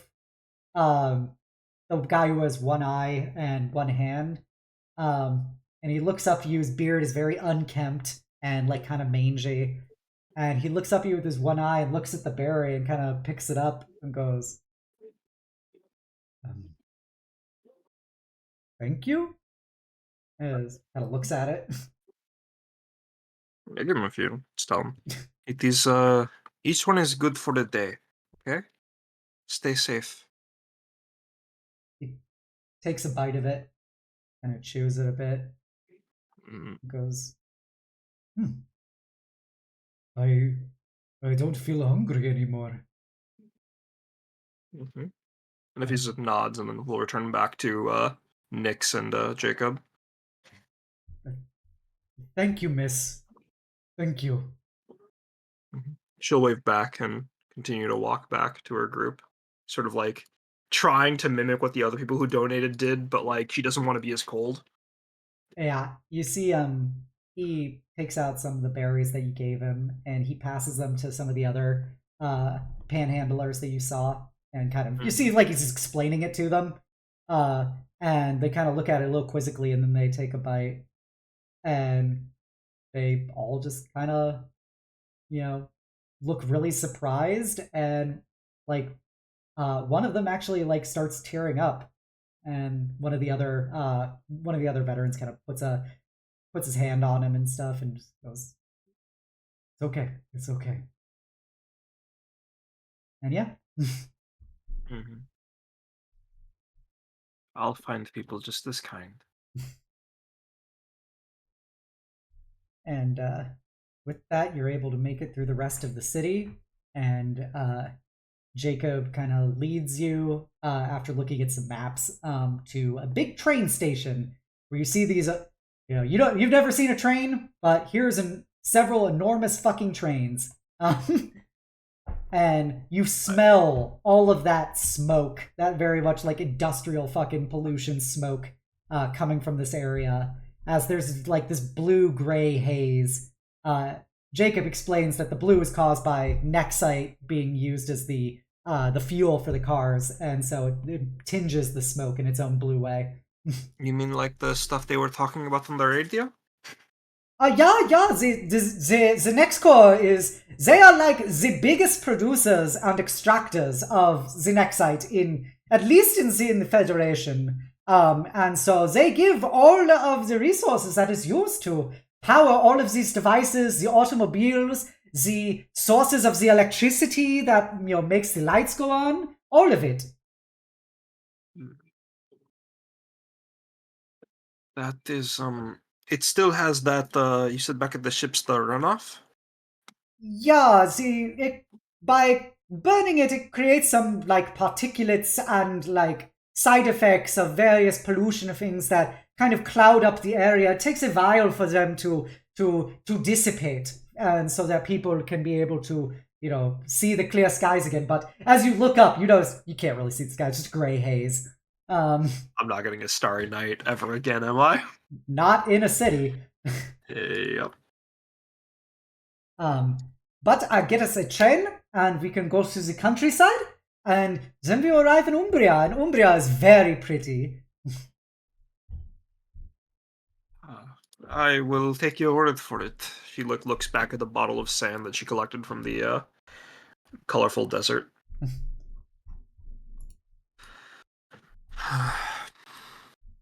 And then it just occurred to her that they're like at a train station, and I'm assuming like one is coming in right now. She's having the whole Inosuke moment from Demon Slayer where it's like, oh my god, what the fuck is that? She has some knowledge of it from Jacob's teachings, but it's really strange to see all of these moving metal things, the cars, the trains. Yep. You see them chugging along, coming in, etc. Just hundreds of people loading up on them, loading out of them. It's like a small tribe in one tube. Yeah, these provide connection points all across the Federation where people can quickly get from one point to another. Of course, the fastest way is to take some kind of Zephyr ship, but those are much more expensive than these. It's just like the Ria tribe. This is their bird. Yeah, I guess you could view it that way. So, what time are we leaving? Is there anything in this town I should see before we go? I do not know if there's anything in particular you are looking for. I have not been here in a very long time, and honestly, I'm not the most familiar with Scharfstein. It is neither the Eisenstadt where I'm from, nor Zononia where I did my work. But it seems like it is an example of any other cities that you would find anywhere in the Federation. They have their own... Yeah, sorry. Venonia, is that a major city for the UFAS? It's kind of hard for me to tell now. Yeah. It's a major city down in Umbria. In the Confederatio Umbria, it is one of the main cities. It is many universities are based there, as well as numerous research and development facilities. Is there fashion there, like how you stored?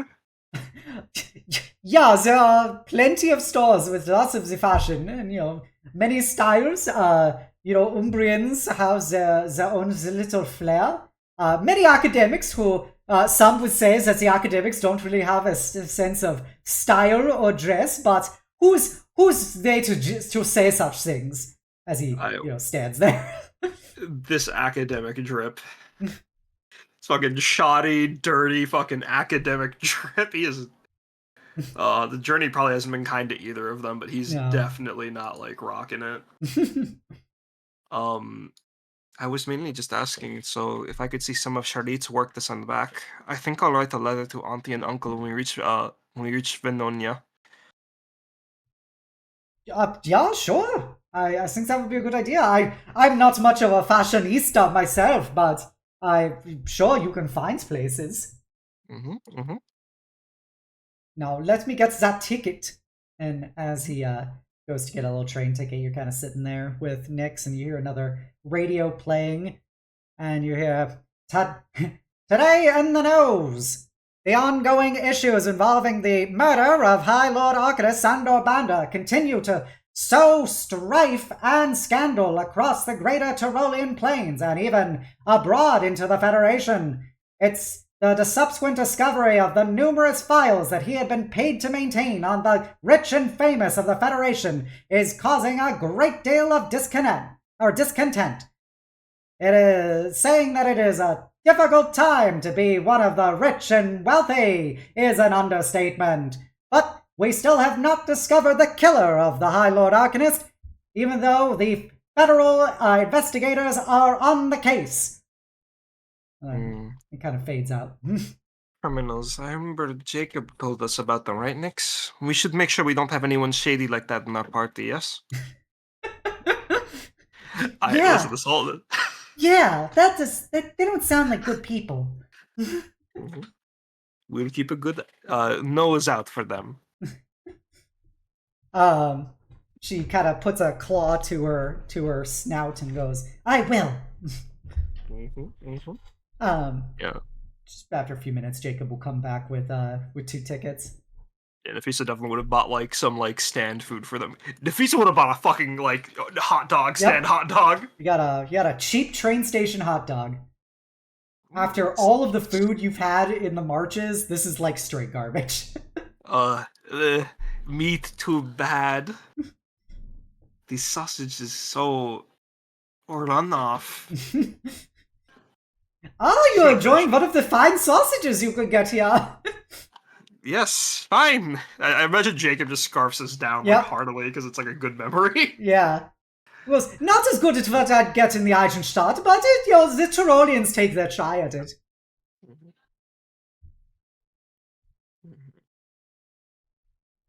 But I have the tickets for us. The train should be boarding in a few minutes, so if you wish to proceed with me. Right, is it like a boat? As like Nafisa's like afraid of being shaken again? Well, you will be moving a bit. The side to side is much more in a straight direction, so it does not hit you quite the same way. Okay, so it's nice and calmly this time, okay, Nix? Yeah, I'm excited to not have to move around so much. It gets hard for my claws to find purchase. Go ahead and get on the train, yeah? Yep, get on this big train. You got economy seats. Yeah.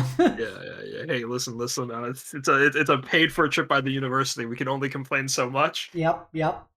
And after a few minutes of everybody getting loaded on, the train does its big whistle as it starts chugging along, and as it proceeds out, there's a person who goes from person to person asking about tickets.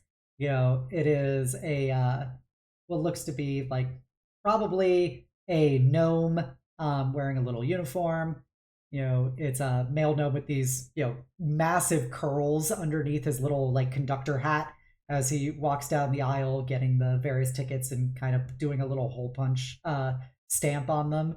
And he comes to yours and looks at you and looks at the tickets, looks at your critter and goes, do you have passports, please? And Jacob looks at you like, no, I got this. Here is mine passporten, and this is my certified guest. If you wish to check with the university in Venonia, I can. The gnome just kind of goes, all right, looks at the passport, looks at Jacob and stuff, and just kind of closes it, hand it back to him, and goes, enjoy your trip. As he walks down. Thank you. And he just ignores you. And as the train starts chugging out of the city, you see in much greater detail the large Erexis Mountains stretching into the foreseeable future of vision. And you also see a massive sprawling encampment, kind of like what the Rhea had, except there are all these like tents and like small buildings and stuff outside with some fences around it. And you see a big sign that says Erixian refugee facility, Saltstein district. Refugee, right? Those are the people who don't have a home anymore, right? That you told me about, Mr. Uh, Jacob? yeah, they either choose not to or cannot return to their homeland for many reasons. From what I understand, there were always Erixians that would try and flee the Arcan Conclave over the centuries, but apparently with the war, he kind of looks also surprised at the size of the refugee camp. Because apparently there are many more. Is Alexia a scary place? It's It's been, from what I understand, it has been liberated and is now from the former tyrannical mages who ruled it. But apparently, there are seditious insurrectionist elements within the country that are trying to stop the progress and the freedom that the Federation has brought to them by emancipating them from the oppression of the magocracy. She's like still processing big words like magocracy. Yeah. I see. It's I know I'll have to go there at some point. It's just seeing so many people leave it, is it? It's just worrisome. I wish I could make more berries for all of them. Yeah, I wish the world would make more berries for all of them. We would be taking a very different trip to Umbria had we been able to go through Azyrixia, but apparently there are terrorist elements that do not wish to be seeing their fellow countrymen free. Mm. I hope. Hopefully, someone will be able to show me a kinder side of Elixia, if this is my first impression of it. Yeah, I hope you are able to see that as well. Have you ever been there before, Jacob? Oh, yeah, I've been through there. When I was originally coming out to be with the Anadar, I went through Erixia. It was a beautiful place in its own way. There's these massive mountains everywhere, and they would have all of these like very interesting, like magical supported, structures and designs, and there were just all of the fancy mages that would walk around and everything. It seemed to be a pretty enough place. It is unfortunate that we found out just how badly they were treating the people there, that how much they were oppressing them, and how much they were trying to keep them as like chattel. It's disgusting what some places will do to not give their people the right to be free. Are there other countries like that? Oh, I mean, Erixia is very big. I can't imagine it be the only one. I cannot opine about everyone, but there are many countries in this world that do not share the same kind of freedoms that we do here in the Federation. They they don't have the democracies, the freedoms, the rights that we have, and they are tragically burdened with their own oppressive governments. Um, if in a better world we would see that all of the Federation's freedoms could be given to all, but unfortunately, not everybody wishes to embrace such things. I'll make sure to surround myself with people who will. Yeah, people in power rarely desire to give up that power. And it's something that you will find all too much no matter where you go in the world. And at this point, she's going to look through the photos in her scrapbook and then take one more of the refugee camp if she can get one. And like in that sea of happy memories or like happy sights and memories she's met, she's started to She started her journey of making sure to remember every moment, not just the good ones. Gotcha. Mm-hmm.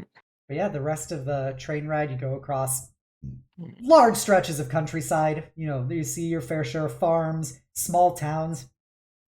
You see lots of towns that are like the size of Drungdo that are just kind of just there. You see like dozens of them as you ride in your train, and these highways everywhere that you see cars, driving down, and motorcycles and stuff. And occasionally you'll see like a plane flying overhead, or like these massive like Zeppelin style ships and stuff, just kind of going various places. Oh my god!